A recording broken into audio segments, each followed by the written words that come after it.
നമസ്കാരം. ശബ്ദം കേട്ട് സകല ആളുകളും ആ ഗേറ്റിന്റെ ഭാഗത്തേക്ക് നോക്കുമ്പോൾ ദേഹം മുഴുവൻ കറുത്ത വസ്ത്രം കൊണ്ട് പൊതിഞ്ഞ ആ മനുഷ്യൻ അങ്ങനെ നിൽക്കുകയാണ്. അയാളുടെ ബോഡിയിൽ ഒരു വാള് തൂക്കിയിട്ടിരിക്കുന്നത് കൃത്യമായി കാണാം. സാധാരണഗതിയിൽ നമ്മൾ കാണാറുള്ള ഒരു സോഡ്മാന്റെ അതേ കട്ടാണ് ആ വന്ന ആ മനുഷ്യനുള്ളത്. അയാളെ കണ്ടതും ക്യൂഷനൻ ഉറക്കെ പറഞ്ഞു, നീ അങ്ങനെ വന്നുവല്ലേ, നിന്റെ ധൈര്യം ഞാൻ സമ്മതിച്ചെന്നിരിക്കുന്നു. ക്യൂഷനൻ ആ വാചകം പറഞ്ഞതും മാർക്ക് ഫെല്ലർ ഉറക്കെ ക്യൂഷനോട് അലറി, നിന്നെ കൊല്ലാനാണ് ഞാൻ വന്നത്. അങ്ങനെ പറഞ്ഞുകൊണ്ട് മാർക്കിന്റെ ആ ഡിവൈൻ സോഡ് എടുത്ത് ഒരു വീശ്. ശരിക്കും ആ സോഡ് ശക്തമായി മാർക്ക് വീശിയതും ക്യൂഷനു നേരെ അതിശക്തമായ ഒരു സോഡ് ലൈറ്റ് ഉണ്ടായി. ആ സോഡ് ലൈറ്റ് ക്യൂഷനു നേരെ വർണ്ണ കണ്ടതും ക്യൂഷനൻ അയാളുടെ കൈ ഒന്ന് ചലിപ്പിച്ചു. ഓട്ടോമാറ്റിക്കായിട്ട് അയാളുടെ കയ്യിൽ നിന്ന് ഒരു പ്രകാശഗോളം ആ സോഡ് ലൈറ്റിന് നേരെ പാഞ്ഞു വരികയാണ്. ആ നിമിഷത്തിൽ മാർക്ക് ഫെല്ലർ അതിവേഗതയിൽ ആ ഗ്രൗണ്ടിലെ എമിലി ബ്ലാക്കിനെ തൂക്കിയിട്ടിരിക്കുന്ന ആ സ്റ്റേജിന്റെ സമീപത്തേക്ക് ഓടിയെത്തുകയും ചെയ്തു. മാർക്ക് ഗേറ്റിനടുത്ത് നിന്ന് എമിലി ബ്ലാക്കിന്റെ അടുത്തേക്ക് ഓടിയെത്തിയത് ക്യൂഷനൻ ഉപയോഗിച്ച ആ പ്രകാശ വലയം മാർക്കിന്റെ പ്രകാശവുമായി കൂട്ടിയിടിക്കുമ്പോൾ ഒരു സ്ഫോടനം ഉണ്ടാകും. ആ സ്ഫോടനം എമിലി ബ്ലാക്കിനെ ബാധിക്കാതിരിക്കാൻ വേണ്ടിയാണ് മാർക്ക് യഥാർത്ഥത്തിൽ ഓടിയെത്തിയത്. ശരിക്കും അതിവേഗതയിലാണ് ഈ രണ്ട് ആക്ഷൻ സംഭവിച്ചത്. മാർക്ക് ഫെല്ലറുടെ ആ പ്രകാശത്തെ നിഷ്പ്രയാസം ക്യൂഷനൻ തകർത്തു. പെട്ടെന്ന് അവിടെയുള്ള ആ ആൾക്കൂട്ടം വല്ലതങ്ങ് വിജിലന്റ് ആവുകയാണ്. ആളുകൾ പരസ്പരം കമന്റ് തുടങ്ങി, ആ മുഖംമൂടി വന്നു അല്ലേ, ഞാൻ ഇവനെ കുറിച്ച് ഒരുപാട് കേട്ടിട്ടുണ്ട്, ഇവൻ അതിശക്തനാണെന്ന് കേട്ടിരിക്കുന്നത്. അങ്ങനെ അവർ പറയുമ്പോഴേക്കും ക്യൂഷനൻ ചിരിച്ചുകൊണ്ട് മാർക്ക് ഫെല്ലറോട് പറഞ്ഞു, ഏയ് മുഖംമൂടി, നീ ശക്തൻ തന്നെയാണ്, എന്നാലും നിന്റെ ശക്തി എത്രയുണ്ടെന്ന് ഒന്ന് നോക്കിക്കളെ. അങ്ങനെ പറഞ്ഞിട്ട് ക്യൂഷൻ അയാളുടെ കൈ ഒന്ന് അനക്കിയതും ആ അക്കാഡമിയുടെ അകത്തു നിന്ന് അനവധി ആളുകൾ പുറത്തേക്ക് വന്നു. സകലരും ധരിച്ചിരിക്കുന്നത് ബ്ലാക്ക് ഗോൾഡിലുള്ള ഡ്രസ്സാണ്. കറുത്ത വസ്ത്രത്തിൽ സ്വർണ്ണ വരകളുള്ള ആ ഡ്രസ്സ് ധരിച്ച സകലരുടെയും കയ്യിൽ ഗ്ലൗസും ഉണ്ട്. ആ കറുത്ത ഗ്ലൗസുകളിലും സുവർണ വരകളുണ്ട്. ആ 12 ടീമിനൊപ്പം വെളുത്ത വസ്ത്രം ധരിച്ച ഒരാൾ കൂടിയുണ്ട്. അയാൾക്ക് ഒരു കൈയേ ഉള്ളൂ. അത് സാക്ഷാൽ ക്യാപ്റ്റൻ യാൻ ഗസ്മാൻ ആണ്. ബ്ലാക്ക് ഗോൾഡിൽ നിന്ന് അയാളുടെ വൈറ്റിലേക്ക് ജിങ്ദു മാർഷൽ ആർട്സ് അസോസിയേഷൻ തരം താഴ്ത്തിയിരിക്കുകയാണ്. യാൻ ഗസ്മാനും ആ ടീമും അവിടെ രംഗത്ത് വന്നതും യാൻ ഗസ്മാൻ മാർക്ക് ഫെല്ലറോട് പറഞ്ഞു, ഏയ് മാർക്ക് ഫെല്ലറുടെ മെന്റർ, നിന്റെ അവസാനം ഇതിവിടെ സംഭവിക്കും. ആൻസസ്റ്റർ ഗുവാൻ എന്ന് നേരത്തെ കരുതിയിരുന്ന വ്യക്തി ഇപ്പോ മാർക്ക് ഫെല്ലറുടെ ഗുരുവാണെന്നുള്ള കാര്യം ഏതാണ്ട് സ്ഥിരീകരിക്കപ്പെട്ടിരിക്കുകയാണ്. ആ ധാരണയുടെ അടിസ്ഥാനത്തിലാണ് ക്യാപ്റ്റൻ യാൻ ഗസ്മാൻ അങ്ങനെ പറഞ്ഞത്. യാൻ ഗസ്മാൻ ആ വാക്കുകൾ ഉച്ചരിച്ചതും ആ ബ്ലാക്ക് ഗോൾഡ് ധാരികളിൽ ഒരാൾ ഒരൊറ്റ കുതിപ്പ്, ഒരൊറ്റ ഇടിക്ക് മാർക്ക് ഫെല്ലറെ തീർക്കാനുള്ള കരുത്തുള്ള ആ ബ്ലാക്ക് ഗോൾഡ് ധാരി മാർക്കിനടുത്തേക്ക് കുതിച്ചെത്തിയതും മാർക്ക് കയ്യിൽ നിന്ന വാള് എമിലി ബ്ലാക്ക് നിൽക്കുന്ന ആ സ്റ്റാൻഡിൽ ഒന്ന് കുത്തി നിർത്തി. അതിനുശേഷം മാർക്ക് മുന്നോട്ട് കുതിച്ചു വരുന്ന ആ വ്യക്തിയുടെ കയ്യിലേക്ക് ആഞ്ഞൊരൊറ്റ പഞ്ച്. ആ ബ്ലാക്ക് ഗോൾഡ് ധാരിയുടെ മുന്നോട്ട് നീട്ടിയ കയ്യിലേക്കാണ് മാർക്ക് ഫെല്ലറുടെ കൈയേറി ഇടിക്കുന്നത്. അതിശക്തമായ ആ പഞ്ച് ശരിക്കും ഒരു തരംഗം തന്നെ അവിടെ സൃഷ്ടിച്ചു. ആ നിമിഷത്തിൽ പക്ഷേ അവിടെയുള്ള കാണികൾ ശരിക്കും ഞെട്ടലോടുകൂടി ആ കാഴ്ച കണ്ടു. ആ മുഖംമൂടിയെ ഇടിച്ച മനുഷ്യൻ കൈ കുടയുന്ന കാഴ്ചയാണ് അവർ കാണുന്നത്. അയാളുടെ ആ വലത് കൈപ്പത്തി ഒടിഞ്ഞു നുറുങ്ങിയിരിക്കുകയാണ്. ബ്ലാക്ക് ഗോൾഡ് ധാരിയായ ഒരാളുടെ ശക്തി എന്താണെന്ന് അവിടെ ഇരിക്കുന്ന ജിനിയാവോ ബ്ലാക്കിനുൾപ്പെടെയുള്ള എല്ലാവർക്കും അറിയാം. ആ ബ്ലാക്ക് ഗോൾഡ് ധാരികളെല്ലാം മിനിമം 4th ലെവൽ മാർക്സെങ്കിലുമാണ്. അങ്ങനെയുള്ള ഒരാളുടെ കൈയാണ് ഒറ്റയിടിക്ക് മാർക്കിന്റെ ആ മെന്റർ തകർത്തിരിക്കുന്നത്. അത് കണ്ടതും ജിനാവോ അടുത്ത് നിൽക്കുന്ന സുഹൃത്തുക്കളോടായി പറഞ്ഞു, മാർക്കിന്റെ മെന്റർ അയാളുടെ റെപ്യൂട്ടേഷൻ നിലനിർത്തിയിരിക്കുകയാണ്. മാർക്കിന്റെ മെന്ററിന് ഇപ്പം ശരിക്കും നല്ല പേരാണ്. ഷിയ ഹാങ്റെ ഏർപ്പാടാക്കിയ 8 ബ്ലാക്ക് ഗോൾഡ് ഡ്രസ്സുധാരികളെ പരാജയപ്പെടുത്തിയ മാർക്കിന്റെ മെന്ററുടെ കഥ ഇപ്പോ മാർഷൽ ആർട്സ് ഫോറത്തിൽ സജീവ ചർച്ചയായി നിൽക്കുന്ന സമയമാണ്. ആ മെന്റർ അയാളുടെ പേര് ഇതാ നിലനിർത്തിയിരിക്കുകയാണ്. ജിനേവോ ബ്ലാക്ക് അത് പറഞ്ഞതും ചൂ ഹെഡും അത് തന്നെ പറഞ്ഞു. അതെ, മാർക്കിന്റെ മെന്റർ ശരിക്കും നമ്മൾ അത്ഭുതപ്പെടുത്തുകയാണ്. താൻ ഏർപ്പാട് ചെയ്ത ഒരു ബ്ലാക്ക് ഗോൾഡ് ധാരിയുടെ കൈ ഒറ്റയിടിക്ക് മാർക്കിന്റെ മെന്റർ തകർത്തത് കണ്ടതും ക്യൂഷനൻ മാർക്ക് ഫെല്ലറോടായി പറഞ്ഞു, ഏയ് നീ ശക്തനാണല്ലോ, ഏതായാലും നിന്റെ ശക്തി എനിക്കങ്ങ് ഇഷ്ടമായി. നിന്റെ ശക്തി എത്ര ഉണ്ടെന്ന് ഞാനൊന്ന് നോക്കട്ടെ. അങ്ങനെ പറഞ്ഞുകൊണ്ട് ക്യൂഷനൻ അയാളുടെ വലത് കൈ ഒന്ന് ഉയർത്തി. വലത് കൈ ഉയർത്തിയ ക്യൂഷന്റെ കൈയിലേക്ക് പ്രകാശം കേന്ദ്രീകരിക്കപ്പെട്ടു. ആ പ്രകാശത്തെ അയാൾ അതിവേഗം ഒരൊറ്റ പ്രസ്. ശരിക്കും അയാൾ ലൈറ്റനിങ് വേഗതയിൽ അയാളുടെ വലത് കൈപ്പത്തിയിലേക്ക് അയാളുടെ ഇന്റേണൽ എനർജി സ്വരൂപിക്കുകയും മാർക്ക് ഫെല്ലർക്ക് നേരെ ഫയർ ചെയ്യുമായിരുന്നു. ശരിക്കും ഒരു തോക്കിൽ നിന്ന് വെടിയുണ്ട ഉതിർക്കുന്ന പോലെ അയാളുടെ കയ്യിൽ നിന്ന് വെടിയുണ്ടയുടെ അതേ ശക്തിയിൽ മാർക്ക് ഫെല്ലർക്ക് നേരെ ആ തീയുണ്ട പാഞ്ഞു വന്നതും മാർക്ക് ആ തീയുണ്ടയിലേക്ക് ഒരൊറ്റ ഇടി. ശരിക്കും മാർക്ക് ഫെല്ലർ ആ തീയുണ്ടയിലേക്ക് ആഞ്ഞിടിക്കുമ്പോൾ മാർക്ക് നന്നായി വിറയ്ക്കുന്നുണ്ട്. ദേഷ്യം കൊണ്ട് ആ മാർക്കിന് വിറയലുണ്ടായത്. മാർക്കിന്റെ ആ അതിശക്തമായ പഞ്ച് ആ തീഗോളത്തിൽ പതിച്ച നിമിഷത്തിൽ ശരിക്കും അവിടെ ആ പ്രകാശം ചിന്നിച്ചിതറി. ഏതാനും സെക്കൻഡ് കഴിഞ്ഞപ്പോഴാണ് ആളുകൾക്ക് ആ വിഷ്വലിന്റെ യഥാർത്ഥ രൂപം കിട്ടുന്നത്. മാർക്ക് ഫെല്ലർ നിന്ന സ്ഥലത്ത് നിന്ന് നിൽക്കുകയാണ്. ക്യൂഷനൻ ഏതാനും സ്റ്റെപ്പ് പുറകിലോട്ട് തെറിച്ചിരിക്കുകയാണ്. ക്യൂഷനൻ ജിങ്ദു മാർഷൽ ആർട്സ് അസോസിയേഷന്റെ പ്രസിഡന്റാണ്. അതിശക്തനാണ് ക്യൂഷനൻ. ആ ക്യൂഷനെ ഒറ്റയിടിക്ക് മാർക്ക് ഫെല്ലർ ഇതാ പുറകോട്ട് തെറിപ്പിച്ചിരിക്കുന്നു. 3-4 സ്റ്റെപ്പ് പുറകോട്ട് മാറിക്കഴിഞ്ഞാൽ ക്യൂഷനൻ മാർക്കിനോട് പറഞ്ഞു, നീ ശക്തൻ തന്നെയാണ്, ഓക്കെ നമുക്ക് നോക്കാം. അങ്ങനെ പറഞ്ഞിട്ട് അയാൾ പുറകോട്ട് മാറി. അയാൾ പുറകോട്ട് മാറിയതും അയാൾക്കൊപ്പമുള്ള ആ ബ്ലാക്ക് ഗോൾഡ് ധാരികൾ 12 പേര് ഒന്നടങ്കം മുന്നോട്ട് വന്നു. ആ 12 പേരിൽ ഒരാളുടെ വലത് കൈ ഇപ്പോൾ തന്നെ ഇടിയേറ്റ് തകർന്നിരിക്കുകയാണ്. ആ 12 പേരുടെയും പുറകിലായി സാക്ഷാൽ യാൻ ഗസ്മാൻ ഉണ്ട്. അയാൾക്കിപ്പോൾ വലത് കൈയില്ല. യാൻ ഗസ്മാൻ അങ്ങനെ നിൽക്കുമ്പോൾ ആ 12 ടീം മുന്നോട്ട് കുതിക്കുകയാണ്. ആ 12 ടീം പെട്ടെന്നാണ് കൈ ഒന്ന് വിടർത്തിയത്. കൈ വിടർത്തിയതും അതിശക്തമായ പ്രകാശ ബീമുകൾ മാർക്ക് ഫെല്ലർക്ക് നേരെ പാഞ്ഞു വന്നു. ആ നിമിഷത്തിൽ തറയുന്ന ആ വാള് വലിച്ചൂരിയ മാർക്ക് അതിവേഗതയിൽ ഒറ്റ വീശ്. ആ പ്രകാശ ബീമുകളും മാർക്കിന്റെ ആ സോഡിൽ നിന്നുള്ള ലൈറ്റും ഒന്നിച്ച് കൂട്ടിമുട്ടുകയാണ്. ഏതാനും നിമിഷ നേരത്തേക്ക് അവിടെ കാണാൻ പറ്റിയത് ഒരു വെടിക്കെട്ടാണ്. മാർക്ക് ഫെല്ലറുടെ ആ സോഡ് ലൈറ്റും അവരുടെ ഇന്റേണൽ എനർജി തമ്മിൽ കൂട്ടിമുട്ടിയതും അവിടെ ആ പ്രകാശം അങ്ങനെ ചിതറി. അത് കണ്ടതും ആ ബ്ലാക്ക് ഗോൾഡ് ധാരികളുടെ മുഖത്ത് ഒരു പുഞ്ചിരി വിരിഞ്ഞു. ആ പുഞ്ചിരി അവരുടെ മുഖത്ത് വിരിഞ്ഞതും അവരുടെ കയ്യിൽ ഒരു പ്ലേറ്റുകൾ രൂപപ്പെട്ടു. മാർക്ക് ഫെല്ലറെ ഷിയ ഹാങ്ങിന്റെ ആ 8-അംഗ ടീം ആക്രമിച്ച സമയത്ത് ആ 8 പേരുടെ കയ്യിലേക്ക് ആദ്യം വന്നത് ഇതുപോലുള്ള പ്ലേറ്റുകളാണ്. ആ പ്ലേറ്റുകൾ ആക്ടിവേറ്റ് ചെയ്തപ്പോഴാണ് ശരിക്കും മാർക്കിന്റെ തലയ്ക്ക് മുകളിലായി ഒരു വലിയ പ്ലേറ്റ് അന്ന് രൂപം കൊണ്ടത്. മാർക്കിന്റെ സോഡ് എനർജി വലിച്ചെടുക്കാൻ വേണ്ടിയാണ് അവർ ആ പ്ലേറ്റ് സൃഷ്ടിച്ചത്. ഇപ്പോൾ മാർക്ക് ഫെല്ലറുടെ മെന്റർ എന്ന് അവർ കരുതുന്ന ആള് സോഡ് ഉപയോഗിച്ച് കണ്ടതും ആ സോഡിന്റെ ശക്തി നിർവീര്യമാക്കാൻ വേണ്ടി വീണ്ടും അതേ ടെക്നിക്ക് അവർ ഉപയോഗിക്കുകയാണ്.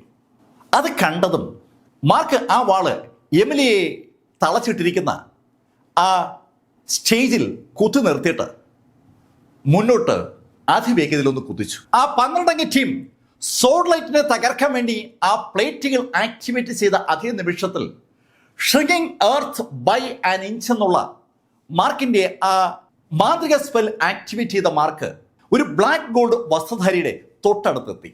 അയാൾ ആ പ്ലേറ്റ് ആക്ടിവേഷൻ ചെയ്യാൻ ശ്രമിക്കുമ്പോഴാണ് തൊട്ട് മുമ്പിൽ മാർക്ക് ഫെല്ലറെ അയാൾ കാണുന്നത്. അയാൾക്ക് എന്തെങ്കിലും ചെയ്യാൻ കഴിയുമ്പോൾ മാർക്ക് ഒരൊറ്റ ഇടി.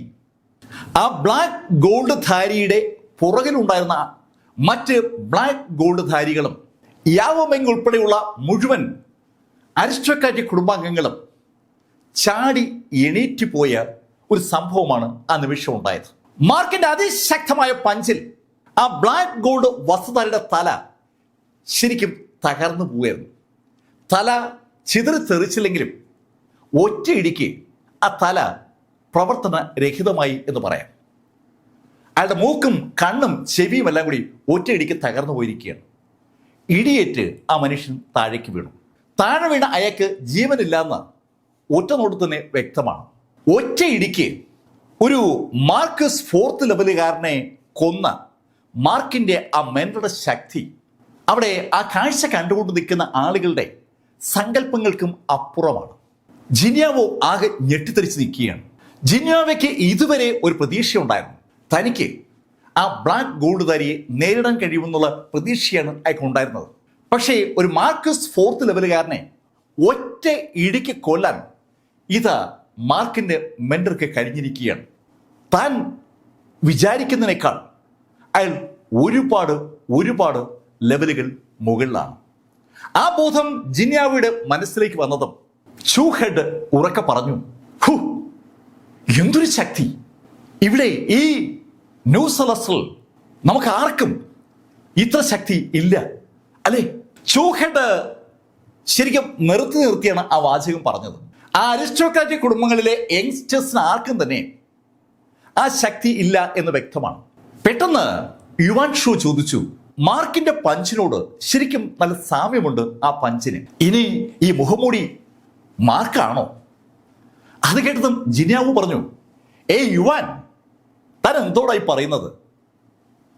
ഇത് ശരിക്കും മിടുക്കനായ ഒരാളല്ലേ? മാർക്ക് ആകെ ഒരു കൊല്ലമല്ലേ പ്രാക്ടീസ് ചെയ്തിട്ടുള്ളൂ. ഇയാളുടെ ശക്തി കണ്ടെന്നറിയാം. ഇയാൾ മിനിമം 50 വർഷമെങ്കിലും പ്രാക്ടീസ് ചെയ്തതാണ്. 50 വർഷത്തെങ്കിലും മാർഷൽ ആർട്സ് എക്സ്പീരിയൻസ് ഉള്ള ഒരാൾക്ക് മാത്രമേ അങ്ങനെ ഒറ്റയിടിക്ക് ഒരു മാർക്കസ് ഫോർത്ത് ലെവലുകാരൻ്റെ തല ചിതറിക്കാൻ പറ്റും. അക്കാര്യത്തിൽ ജിന്നാവയ്ക്ക് ഒരു സംശയവുമില്ല. ജിന്നാവോ പറഞ്ഞത് കേട്ടതും കോങ് യാനിക്കും അത് തന്നെ പറഞ്ഞു. അതെ, ഇത് ശരിക്കും മാർക്കിന്റെ മെന്ററാണ്. മാർക്കിന്റെ മെന്റർക്ക് മിനിമം 50 കൊല്ലത്തെ എക്സ്പീരിയൻസ് ഉണ്ടാകുമെന്ന് ജിനാവോ പറഞ്ഞത് വെറുതെ അല്ല. കണ്ടില്ലേ അയാളുടെ ശക്തി? പല തരത്തിലുള്ള ചർച്ചകൾ അവിടെ നടക്കുന്നത്. യാവോ മെങ് ശരിക്കും നിശബ്ദയായി ആ കാഴ്ച അങ്ങനെ കണ്ടുകൊണ്ട് നിൽക്കുകയാണ്. മാർക്കിന്റെ ആ മെന്റർ അതിശക്തനാണെന്നുള്ള കാര്യത്തിൽ യാവോ മെങ്ങിന് സംശയമൊന്നുമില്ല. പക്ഷെ യാവോ ഒരു കമന്റും പറയുന്നില്ലെന്ന് മാത്രം. ഈ കാഴ്ച കാണുന്നവരുടെ കൂട്ടത്തിൽ സാക്ഷാൽ ഹാൻ വിൽമൗണ്ടുമുണ്ട്. ഹാൻ വിൽമൗണ്ട് ഒരുപാട് റിക്വസ്റ്റ് ചെയ്തുകൊണ്ടാണ് ക്യൂഷനൻ ഹാൻ വിൽമൗണ്ടിനെ കൂടി അവിടെ പങ്കെടുക്കാൻ അനുവദിച്ചത്. ഹാൻ വിൽമൗണ്ട് ഇപ്പോ ബാക്കിയുള്ള ആളുകളുടെ അത്ര ശക്തിയുള്ള ആളല്ല. എന്നിട്ടും അയാൾക്ക് യമനുടെ രക്തം കൊടുക്കാമെന്ന് ക്യൂഷനൻ സമ്മതിച്ചത് ഹാൻ വിൽമൗണ്ടിന്റെ പിതാവ് ഹാൻ ഷിമിങ് ശരിക്കും പ്രഷറിലെത്തിയുകൊണ്ടാണ്. ഹാൻ വിൽമൗണ്ട് ഉൾപ്പെടെ സകലരും എണീറ്റ് നിൽക്കുകയാണ്. ഇപ്പോൾ തങ്ങളുടെ കൂട്ടത്തിലെ ഒരാളുടെ തല ഇടിയേറ്റ് ചിതറിയ ആ രംഗം ശരിക്കും ആ ബ്ലാക്ക് ഗോൾഡുധാരികളെ ഒന്ന് അമ്പരപ്പിച്ചിരുന്നു. അവർ ആ മുഖമൂടിയുടെ സോഡ് ലൈറ്റിനെ പ്രതിരോധിക്കാൻ വേണ്ടി ആകാശത്ത് ഒരു പ്ലേറ്റ് സൃഷ്ടിക്കാൻ ശ്രമിക്കുന്നതിനിടയിലാണ് ആ പഞ്ച് നടന്നത്. ആകാശത്ത് ആ സോഡ് ലൈറ്റിനെ പ്രതിരോധിക്കാനുള്ള പ്ലേറ്റ് നിർമ്മിക്കണമോ വേണ്ടയോ എന്നൊരു കൺഫ്യൂഷൻ പോലും പെട്ടെന്ന് അവർക്കുണ്ടായി. ആ ഒരു നിമിഷത്തിലാണ് ക്യൂഷൻ ഉറക്കെ പറഞ്ഞത്, മുഖമൂടി, നീ ആ മാർഫെൽഡ് മെന്ററാണെന്ന് ഞങ്ങൾക്കെല്ലാം അറിയാം. പക്ഷേ അറിയാൻ വയ്യാത്തോണ്ട് ഞാൻ ചോദിക്കുകയാണ്, ആ മാർഫെല്ലർ ചത്ത് മണ്ണണിഞ്ഞിട്ടും നീ എന്തിനാ അവന് വേണ്ടി ഇങ്ങനെ ആളുകളെ എതിർക്കുന്നത്? ഇങ്ങനെ എതിർക്കുമ്പോ നീ കൊല്ലപ്പെടില്ലേ? ക്യൂഷനന്റെ ഉറക്കുള്ള ചോദ്യം സ്വാഭാവികമായിട്ടും അവിടെ ആ ഗ്രൗണ്ടിന്റെ നടുക്ക് കെട്ടപ്പെട്ട നിലയിൽ കിടക്കുന്ന എമിലി ബ്ലാക്കിൽ വല്ലാത്തൊരു ചലനമുണ്ടാക്കി. അവളൊന്ന് ഞെട്ടിയെന്ന് പറയാം. അവൾ ഉറക്കെ ചോദിച്ചു, എന്താ പറഞ്ഞേ? എമിലി ബ്ലാക്കിന്റെ ആ ചോദ്യം കേട്ട നിമിഷത്തിൽ മാർഫെല്ലർ അതിവേഗം എമിലിയുടെ അടുത്തെത്തി. എമിലിയുടെ അടുത്തെത്തിയ മാർഫെല്ലർ എമിലിയോട് പറഞ്ഞു, അയാൾ പറയുന്നൊന്നും കേൾക്കണ്ട. അങ്ങനെ എമിലി ബ്ലാക്കിനോട് മാർഫെല്ലർ പറയുമ്പോൾ എമിലി മാർഫെല്ലറെ ഷോൾഡറിൽ കയറി പിടിച്ചു. സത്യം പറ, മാർക്കിന് ഒന്നും സംഭവിച്ചില്ലല്ലോ. അത് കേട്ടതും ക്യൂഷൻ ഉറക്കെ പറഞ്ഞു, എമിലി, ഞാൻ പറഞ്ഞത് സത്യമാണ്. നിന്റെ മാർക്ക് കൊല്ലപ്പെട്ടിട്ട് ഇപ്പം 6 മാസമെങ്കിലും ആകും. അതിന് പ്രതികാരം ചോദിക്കാനാണ് അവന്റെ മാസ്റ്റർ എത്തിയിരിക്കുന്നത്. മാർഫെല്ലർ കൊല്ലപ്പെട്ടെന്നും മാർഫെല്ലർ മാസ്റ്റർ അതിന് പ്രതികാരം ചോദിക്കാൻ എത്തിയിരിക്കുകയാണെന്നും ക്യൂഷൻ പറഞ്ഞതും എമിലി ബ്ലാക്കിന്റെ തൊട്ടടുത്ത് നിൽക്കുകയായിരുന്ന മാർഫെല്ലറെ എമിലി ഷോൾഡറിൽ നിന്ന് പിടിച്ചു. പറ, സത്യം പറ, എന്റെ മാർക്കിന് എന്താ സംഭവിച്ചത്? മാർക്ക് മരിച്ചിട്ടില്ലെന്ന് പറയാം, മാർക്ക് മരിച്ചിട്ടില്ലെന്ന് പറയാം. അങ്ങനെ എമിലി ബ്ലാക്ക് മാർക്കിനോട് പറഞ്ഞതും മാർക്ക് എമിലിയുടെ തോളിൽ ഒന്ന് തടവി. ശരിക്കും ഒന്നും സംഭവിച്ചിട്ടില്ല എന്ന് അവൾക്ക് ബോധ്യമാകാൻ വേണ്ടി അവളുടെ കവിളിൽ ഒന്ന് തലോടിയതാണ്. അത് കേട്ടതും ക്യൂഷനൻ ഉറക്കെ ആ മുഖംമൂടിയോട് പറഞ്ഞു, ഏയ് മാർക്കിന്റെ മെന്റർ, എന്താ നിങ്ങൾക്ക് ധൈര്യമില്ലേ എമിലിയോട് പറയാൻ? മാർക്ക് മരിച്ച കാര്യം എമിലിയോട് അങ്ങ് പറ, അവൾക്കൊരു സന്തോഷമാവട്ടെ. ക്യൂഷനൻ എമിലി ബ്ലാക്കിനെ തകർക്കാൻ കഴിയുന്ന ശൈലിയിൽ ആ വാക്കുകൾ വീണ്ടും പറഞ്ഞതും എമിലിയുടെ അതുവരെ സംഭരിച്ചിരുന്ന ധൈര്യം പെട്ടെന്നങ്ങ് നഷ്ടമാവുകയാണ്. പെട്ടെന്നാണ് അവൾ അറിയാതെ ഛർദ്ദിച്ചു പോകുന്നത്. ശരിക്കും അവൾ വായിന്ന് പുറത്തേക്ക് തുപ്പിയത് കട്ട രക്തമാണ്. അവൾ ഏക പ്രതീക്ഷയാണ് മാർക്ക് ഫെല്ലർ. ആ മാർക്ക് ഫെല്ലർ കൊല്ലപ്പെട്ടുവെന്ന് ഇത് ഉറക്കെ ജിങ്ദു മാർഷൽ ആർട്സ് അസോസിയേഷന്റെ ആ പ്രസിഡന്റ് വിളിച്ചു പറയുകയാണ്. ആ വിളിച്ചു പറച്ചിൽ കേട്ട് ശരിക്കും സ്തംഭിച്ചു പോയ എമിലിയുടെ കണ്ണുകൾ ഏതാണ്ട് നിറഞ്ഞു തുടങ്ങി. അവളുടെ കണ്ണുകൾ നിറഞ്ഞു തുളുമ്പി കണ്ണുനീർ ധാരധാരായി ഒഴുകി തുടങ്ങി. അവളുടെ സകല പ്രതീക്ഷകളും ഇതാ അസ്തമിച്ചിരിക്കുകയാണ്. ആ നിമിഷത്തിൽ എമിലിക്ക് മുന്നിൽ കുനിഞ്ഞ് മാർക്ക് ഫെല്ലർ എമിലിയോട് പറഞ്ഞു, എമിലി, അയാൾ പറയുന്ന വെറുതെയാണ്, ഞാൻ നിന്റെ മാർക്കാണ്. ശബ്ദം താഴ്ത്തിയാണ് മാർക്ക് ഫെല്ലർ അത് പറഞ്ഞത്. ആ മുഖമൂടി ധാരി എന്താണ് എമിലി ബ്ലാക്കിനോട് പറയുന്നതെന്ന് ശരിക്കും അല്പം ദൂരെ നിൽക്കുന്ന ആർക്കും അങ്ങോട്ട് മനസ്സിലായില്ല. എമിലിയെ എന്തോ പറഞ്ഞ് ആശ്വസിപ്പിക്കാൻ ആ മുഖമൂടി ശ്രമിക്കുകയാണെന്ന് മാത്രമേ അവർക്ക് മനസ്സിലാകുന്നുള്ളൂ. മാർക്ക് ഫെല്ലർ പറഞ്ഞത് എമിലി അല്പസ്വല്പം കേട്ട് കാണും. ശരിക്കും അവളുടെ ബോധം അവളിൽ നിന്ന് വിട്ടുപോകാനുള്ള ഒരു ശ്രമത്തിലേക്കായിരുന്നു. മാർക്ക് ഫെല്ലർ മരിച്ചു എന്ന് കഴിഞ്ഞതും അവളുടെ പ്രതിരോധം ഏതാണ്ട് വിട്ടതാണ്. ഇനി ജീവിച്ചിരുന്നിട്ട് കാര്യമില്ല എന്ന ഒരു മനോഭാവത്തിലേക്ക് എമിലി ബ്ലാക്ക് എത്തിയ ആ നിമിഷത്തിലാണ് അവൾ ആ ശബ്ദം കേട്ടത്. നേരത്തെ എമിലിയോട് സംസാരിക്കുമ്പോൾ ശബ്ദം ഒന്നും മാറ്റിപ്പിടിച്ചാണ് മാർക്ക് സംസാരിച്ചിരുന്നത്. ഇപ്പൊ മാർക്ക് അവന്റെ ഒറിജിനൽ സൗണ്ടിൽ എമിലിയോട് പറഞ്ഞപ്പോൾ അങ്ങ് വിദൂരത്തിൽ എവിടെ നിന്നോ മാർക്കിന്റെ ശബ്ദം അവളുടെ മനസ്സിലേക്ക് കടന്നു വരുന്നത് അവൾ അറിഞ്ഞു. പെട്ടെന്ന് എമിലി കണ്ണു തുറന്നു. കണ്ണു തുറന്ന എമിലിയോടായി മാർക്ക് ശബ്ദം താഴ്ത്തി പറഞ്ഞു, എമിലി, നീ പേടിക്കണ്ട, നിന്നെ കൊണ്ട് ഞാൻ ഇവിടുന്ന് പോകും. മാർക്ക് വീണ്ടും അത് പറഞ്ഞതും അവളുടെ കണ്ണുകളും മാർക്കിന്റെ കണ്ണുകളും തമ്മിൽ ഒന്ന് കോർത്തു. അവൾക്ക് മാർക്കിനെ നന്നായി അറിയാം. മാർക്ക് അവളുടെ മുന്നിൽ ആ മാസ്ക് വെച്ച് എത്തിയ നിമിഷം മുതൽ മാർക്ക് യഥാർത്ഥത്തിൽ തിരിഞ്ഞു നിൽക്കുകയാണ്. എമിലി ബ്ലാക്ക് തന്നെ കണ്ടാൽ തിരിച്ചറിയുമെന്നുള്ള കാര്യം മാർക്കിന് അറിയാം. അതുകൊണ്ടാണ് മാർക്ക് തിരിഞ്ഞു നിന്നത്. മാർക്കിന്റെ ഷോൾഡറിൽ പിടിച്ച എമിലിക്ക് ആ നിമിഷത്തിൽ മാർക്കാണ് തിരിഞ്ഞു നിൽക്കുന്നത് മനസ്സിലായിരുന്നില്ല. പക്ഷെ ഇപ്പോ മാർക്ക് അവളുടെ കണ്ണുകളിലേക്ക് നോക്കിയപ്പോൾ അവളുടെ കണ്ണുകൾ ശരിക്കും തിളങ്ങി. കണ്ണുനീർ നിറഞ്ഞു നിൽക്കുന്ന അവളുടെ കണ്ണുകളിൽ 1000 സൂര്യന്മാർ ഒരുമിച്ച് പ്രകാശിക്കുമ്പോൾ ഉണ്ടാകുന്ന ഒരു പ്രകാശമുണ്ടല്ലോ, ആ പ്രകാശം അങ്ങനെ തെളിഞ്ഞു വരികയാണ്. അവളുടെ മുഖത്തെ സന്തോഷം മാർക്ക് കണ്ടപ്പോ പുറകെ നിൽക്കുന്ന ക്യൂഷൻ ഉറക്കെ പറഞ്ഞു, ഏയ് മാർക്കിന്റെ മെന്റർ, നിന്നെ മാർക്കിനെ അയച്ച അതേ സ്ഥലത്തേക്ക് ഞാൻ അയക്കാൻ പോവുകയാണ്. എന്നാലും അറിയാൻ വേണ്ടി ഞാൻ ചോദിക്കുകയാണ്, നീ എന്തിനാ ഒരു പെണ്ണിന് വേണ്ടി സ്വന്തം ജീവൻ കളയുന്നത്? നീ ഇവിടെ പ്രകടിപ്പിച്ച ശക്തി ഞങ്ങളെല്ലാം അതിശയപ്പെടുത്തിയിരിക്കുകയാണ്. ഇത്രയും ശക്തിയുള്ള നീ ഒരു പെണ്ണിന് വേണ്ടി ജീവൻ ബലിയർപ്പിക്കുന്നത് ന്യായീകരിക്കാൻ കഴിയുന്ന കാര്യമല്ല. അതുകൊണ്ടാണ് ഞാൻ ചോദിക്കുന്നത്. അത് കേട്ടതും മാർക്ക് ഫെല്ലർ ഉറക്കെ ക്യൂഷനോട് പറഞ്ഞു, ക്യൂഷനൻ, ഞാൻ മാർക്ക് ഫെല്ലറാണ്. താൻ മാർക്ക് ഫെല്ലറാണെന്ന് ആ മുഖമൂടിധാരി പറഞ്ഞതും അവിടെ കൂടി നിൽക്കുന്ന ആളുകൾ ഒന്നടങ്ങും ഒരു ചിരി. ശരിക്കും ശക്തമായി ചിരിച്ചത് സാക്ഷാൽ ജിനിയാവോയാണ്. ജിനിയാവോയ്ക്ക് ചിരി അങ്ങോട്ട് നിയന്ത്രിക്കാൻ പറ്റുന്നില്ല. ജിനിയാവോ ചിരിച്ചുകൊണ്ട് മാർക്ക് ഫെല്ലറോട് പറഞ്ഞു, ഹേയ് മുഖമൂടി, മാർക്ക് ഇമോർട്ടൽ സ്ലേയിങ് സെക്ഷനകത്ത് അകപ്പെട്ടിട്ട് കാലം ഒരുപാടായി. അങ്ങനെ ജിനിയാവോ പറഞ്ഞതും യാൻ ഗസ്മാൻ ഉറക്കെ പറഞ്ഞു, ഇമോർട്ടൽ സ്ലേയിങ് സെക്ഷന്റെ ആ കില്ലിംഗ് ഫോർമേഷനെ മറികടക്കാൻ ഈ ഭൂമിയിൽ ആർക്കും പറ്റില്ല. മാർക്കിനെ ആ കില്ലിംഗ് ഫോർമേഷനകത്ത് ഞങ്ങൾ തളച്ചതാണ്. ആ ഞങ്ങളോടാണോ നീ ഈ കള്ളം പറയുന്നത്? അത് കേട്ടതും മാർക്ക് ഫെല്ലർ ശരിക്കും കൈയൊന്ന് വിടർത്തി. മാർക്ക് കൈയൊന്ന് വിടർത്തിയതും ആ നിമിഷത്തിൽ മാർക്കിന്റെ ബോഡിക്ക് ചുറ്റുമായി ഒരു ഗോൾഡൻ പ്രകാശം രൂപം കൊണ്ടു. സാധാരണഗതിയിൽ മാർക്ക് ഫൈറ്റ് ചെയ്യുമ്പോൾ മാർക്കിന്റെ പുറത്തുണ്ടാകുന്ന ആ സുവർണ പ്രകാശം ഇതാ ആ മുഖംമൂടിയുടെ പുറത്തുണ്ടാവുകയാണ്. ആ പ്രകാശത്തിന്റെ ശക്തി പെട്ടെന്നങ്ങ് വർദ്ധിച്ചു. ആ പ്രകാശത്തിന്റെ ശക്തി വർദ്ധിച്ചതും മാർക്ക് ഫെല്ലർ തന്റെ മുഖം മറച്ചിരുന്ന ആ തുണിങ്ങി ഇളക്കി. അതിശക്തമായ സുവർണ പ്രകാശത്തിൽ എമിലി ബ്ലാക്കിന് തൊട്ടു മുന്നിൽ ഇതാ ആ മനുഷ്യൻ അങ്ങനെ നിൽക്കുകയാണ്. 6 മാസങ്ങൾക്ക് മുമ്പ് ഇമോർട്ടൽ സ്ലെയിങ് സെക്ഷന്റെ ആ കില്ലിംഗ് ഫോർമേഷന് മുന്നിൽ അവർ ഉപേക്ഷിച്ചു പോയ സാക്ഷാൽ മാർക്ക് ഫെല്ലർ മുന്നിൽ നിൽക്കുന്ന കാഴ്ച കണ്ട യാൻ ഗസ്മാന് അവിടെ വിശ്വസിക്കാൻ പറ്റുന്നില്ല. ഏയ് നീതി, അയാൾക്ക് വാക്കുകൾ പുറത്തു വരുന്നില്ല. മാർക്ക് ഫെല്ലറെ കണ്ട ക്യൂഷിന് പെട്ടെന്ന് തിരിഞ്ഞ് യാൻ ഗസ്മാനെ നോക്കി.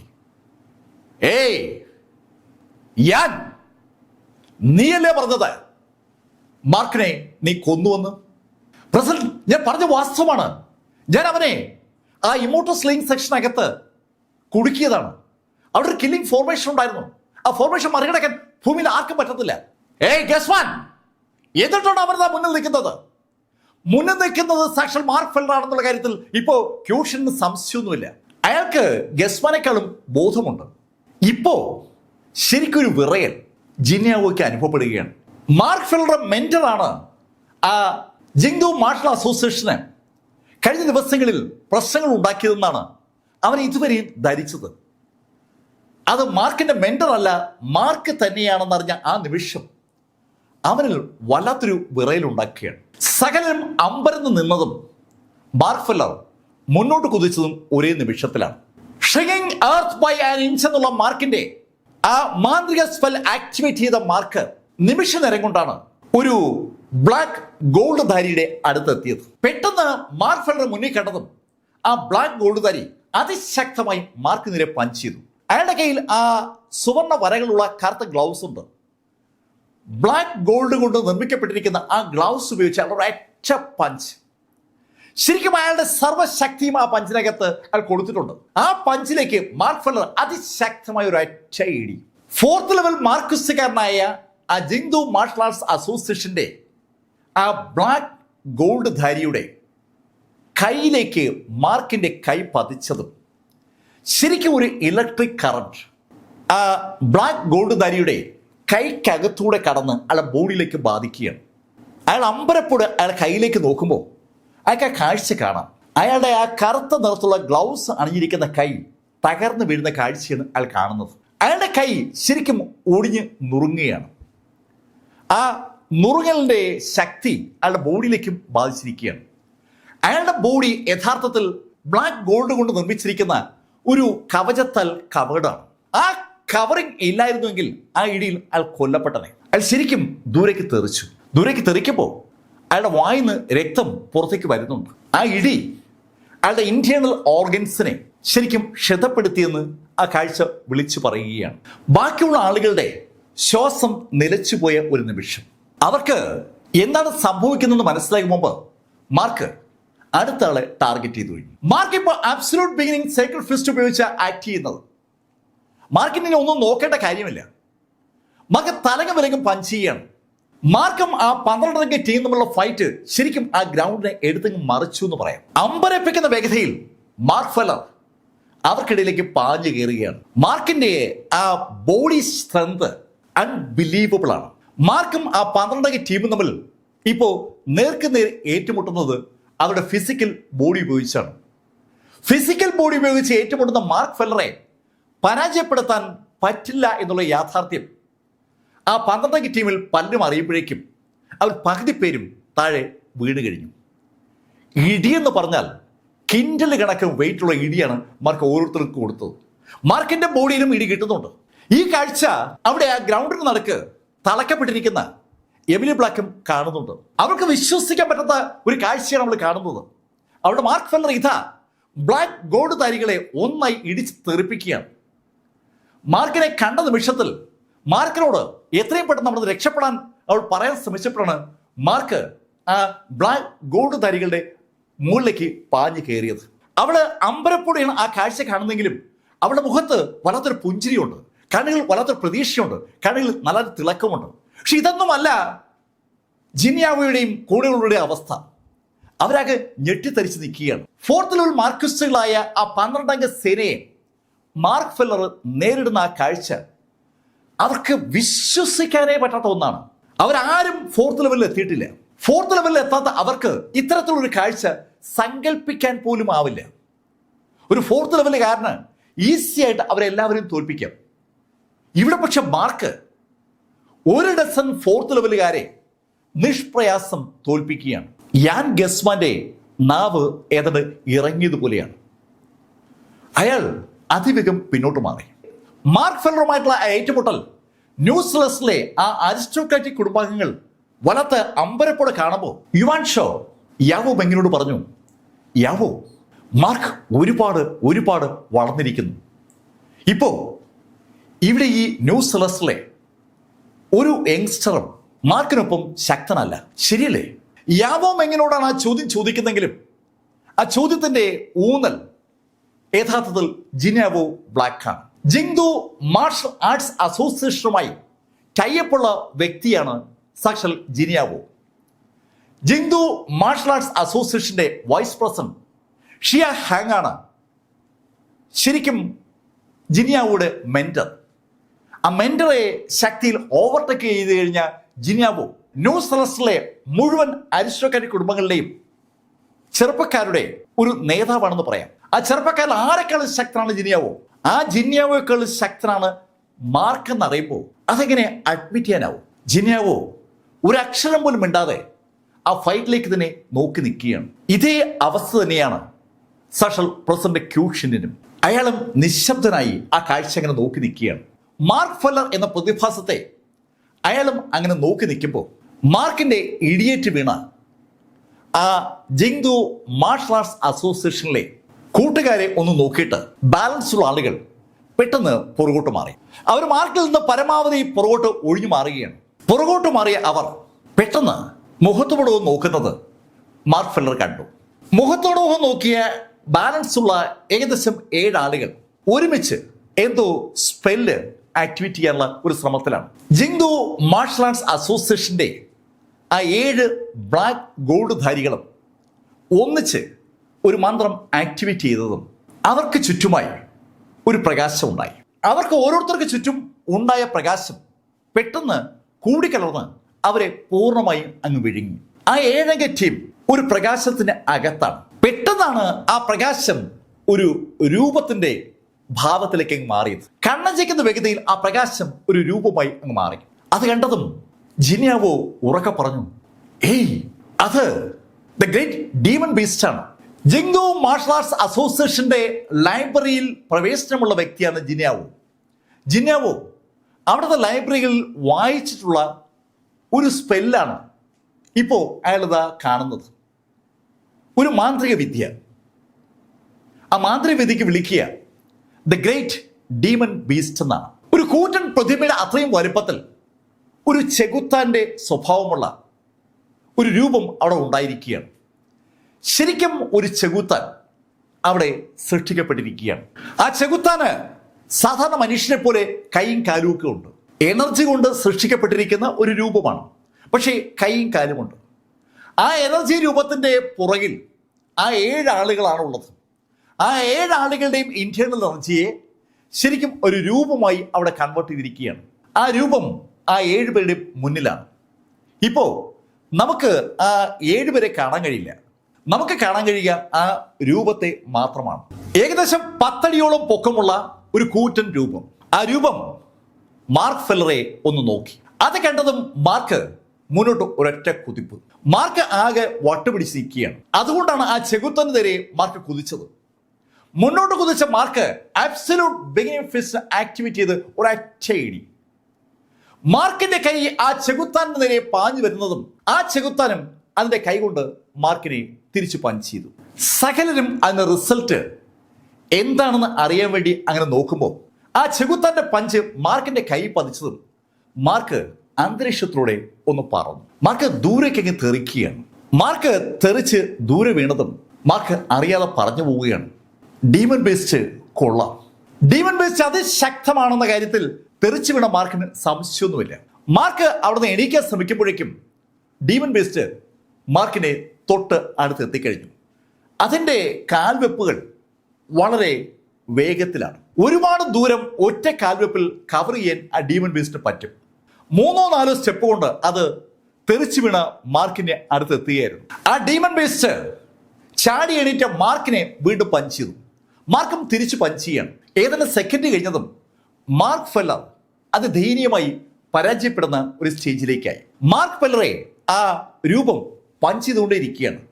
അതിശക്തമായ ഇടത് കൈയും വലത് കൈയും കൊണ്ടുള്ള പഞ്ചേറ്റ് മാർക്ക് ഫെല്ലർ ദൂരേക്ക് തെറിക്കുകയാണ്. മാർക്ക് അബ്സല്യൂട്ട് ബിഗിനർ ഫിസ്റ്റ് ഉപയോഗിച്ചുകൊണ്ട് എതിരാൻ ശ്രമിക്കുന്നെങ്കിലും അങ്ങോട്ട് പറ്റുന്നില്ല. മാർക്ക് പുറകോട്ട് തെറിച്ചതും അവസാനം ആ ഗ്രൗണ്ടിന്റെ അറ്റത്ത് ചെന്ന് വീണു. അവിടെ എത്തിയ ആ രൂപം മാർക്കിന് നേരെ അതിശക്തമായ ഒരു ഒറ്റ പഞ്ച്, അതിശക്തമായി ഇടത് കൈ കൊണ്ട് പഞ്ച് ചെയ്ത ആ ചെകുത്താൻ വീണ്ടും വലത് കൈ കൊണ്ട് മാർക്കിനെ പഞ്ച് ചെയ്തു. ഇപ്പോ ദൂരെ നിൽക്കുന്ന ആളുകൾക്ക് കാണാൻ കഴിയുന്നത് ആ പഞ്ചിന്റെ ഫലമായിട്ട് തറയിൽ നിന്ന് മണ്ണ് തെറിക്കുന്നതാണ്. മണ്ണിങ്ങനെ തെറിച്ചുകൊണ്ടേയിരിക്കുകയാണ്. എന്നിട്ടും ആ രൂപം പഞ്ച് ചെയ്യുന്നത് നിർത്തുന്നില്ല. മാർക്കിനെ ആ കുഴിയിൽ ഇടിച്ച് താഴ്ത്തുക എന്നുള്ളതാണ് ആ രൂപത്തിൻ്റെ ടാർഗറ്റ്. ആ കാഴ്ച ശരിക്കും കൗതുകത്തോടെ അങ്ങനെ കണ്ടുകൊണ്ട് നിൽക്കുകയാണ് സാക്ഷാൽ ക്യൂഷനൻ. അയാളുടെ മുഖത്ത് ഒരു പുഞ്ചിരിയുണ്ട്. അതേ പുഞ്ചിരി യാൻ ഗസ്മാന്റെ മുഖത്തുമുണ്ട്. ജിങ്ഡു മാർഷൽ ആർട്സ് അസോസിയേഷനോട് എതിരിട്ടാൽ എന്താവും ഫലമെന്ന് ഒരിക്കൽ കൂടി അവർ തെളിയിക്കുകയാണ്. ഈ കാഴ്ച കണ്ട ജിന്യാവോ കോങ് യാനിക്കിനോട് പറഞ്ഞു, ശരിക്കും ഈ ഡീമൺ ബീസ്റ്റ് സ്പെൽ അതിശക്തമാണ്. ഡീമൺ ബീസ്റ്റ് സ്പെല്ലിനെ ആർക്കും മറികടക്കാനാവില്ല. ജിന്യാവോ ബ്ലാക്ക് അത് പറയുമ്പോൾ യുവാൻ ഷോയും യാവോമെങ്കും ഒരു അക്ഷരം പോലും ഇണ്ടാതെ ആ സ്പോട്ടിലേക്ക് തന്നെ നോക്കി നിൽക്കുകയാണ്. അവരൊക്കെ നിൽക്കുന്നതെന്ന് ഏകദേശം ഒരു 50 അടി ദൂരെയാണ് ഈ മാർക്കും ആ രൂപം തമ്മിലുള്ള ഫൈറ്റ് നടക്കുന്നത്. അവിടുന്ന് പൊടി ഇങ്ങനെ ഉയർന്ന് മാത്രം അവർക്ക് കാണാം. സകലരും നിർനിമിഷരായി ആ സ്പോട്ടിലേക്ക് അങ്ങനെ നോക്കി നിൽക്കുമ്പോൾ പെട്ടെന്നാണ് ഒരു സുവർണ പ്രകാശം ആ തെറിക്കുന്ന മണ്ണിടയിൽ നിന്ന് മുകളിലേക്ക് വരുന്നത് അവിടെ ശ്രദ്ധയപ്പെട്ടത്. ആ സുവർണ പ്രകാശം മുകളിലേക്ക് വന്നതും ഒരു സുവർണ കൈ കൂടി അവർ കണ്ടു.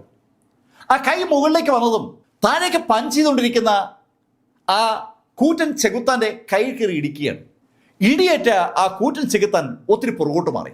ആ നിമിഷത്തിൽ ആ കുഴിയുടെ മുകളിലേക്ക് ആ സുവർണ പ്രകാശം ഉയർന്നങ്ങ് വലുതായി വന്നു. ആ സുവർണ പ്രകാശത്തിലേക്ക് എല്ലാവരുടെയും ശ്രദ്ധ തിരിയുമ്പോൾ ഒരു വല്ലാത്ത അത്ഭുതവും ഞെട്ടലും അമ്പരപ്പൊക്കെ എല്ലാവരുടെയും കണ്ണുകളിലുണ്ട്. ഏകദേശം 10 അടിയോളം പൊക്കത്തിൽ സുവർണ പ്രകാശത്തിൽ സാക്ഷാൽ മാർക്ക് ഫെല്ലർ അവിടെ നിൽക്കുകയാണ്. അത് കണ്ടതും അറിയാതെ ക്യൂഷൻ പറഞ്ഞു പോവുകയാണ്, കോസ്മിക് ഫോം.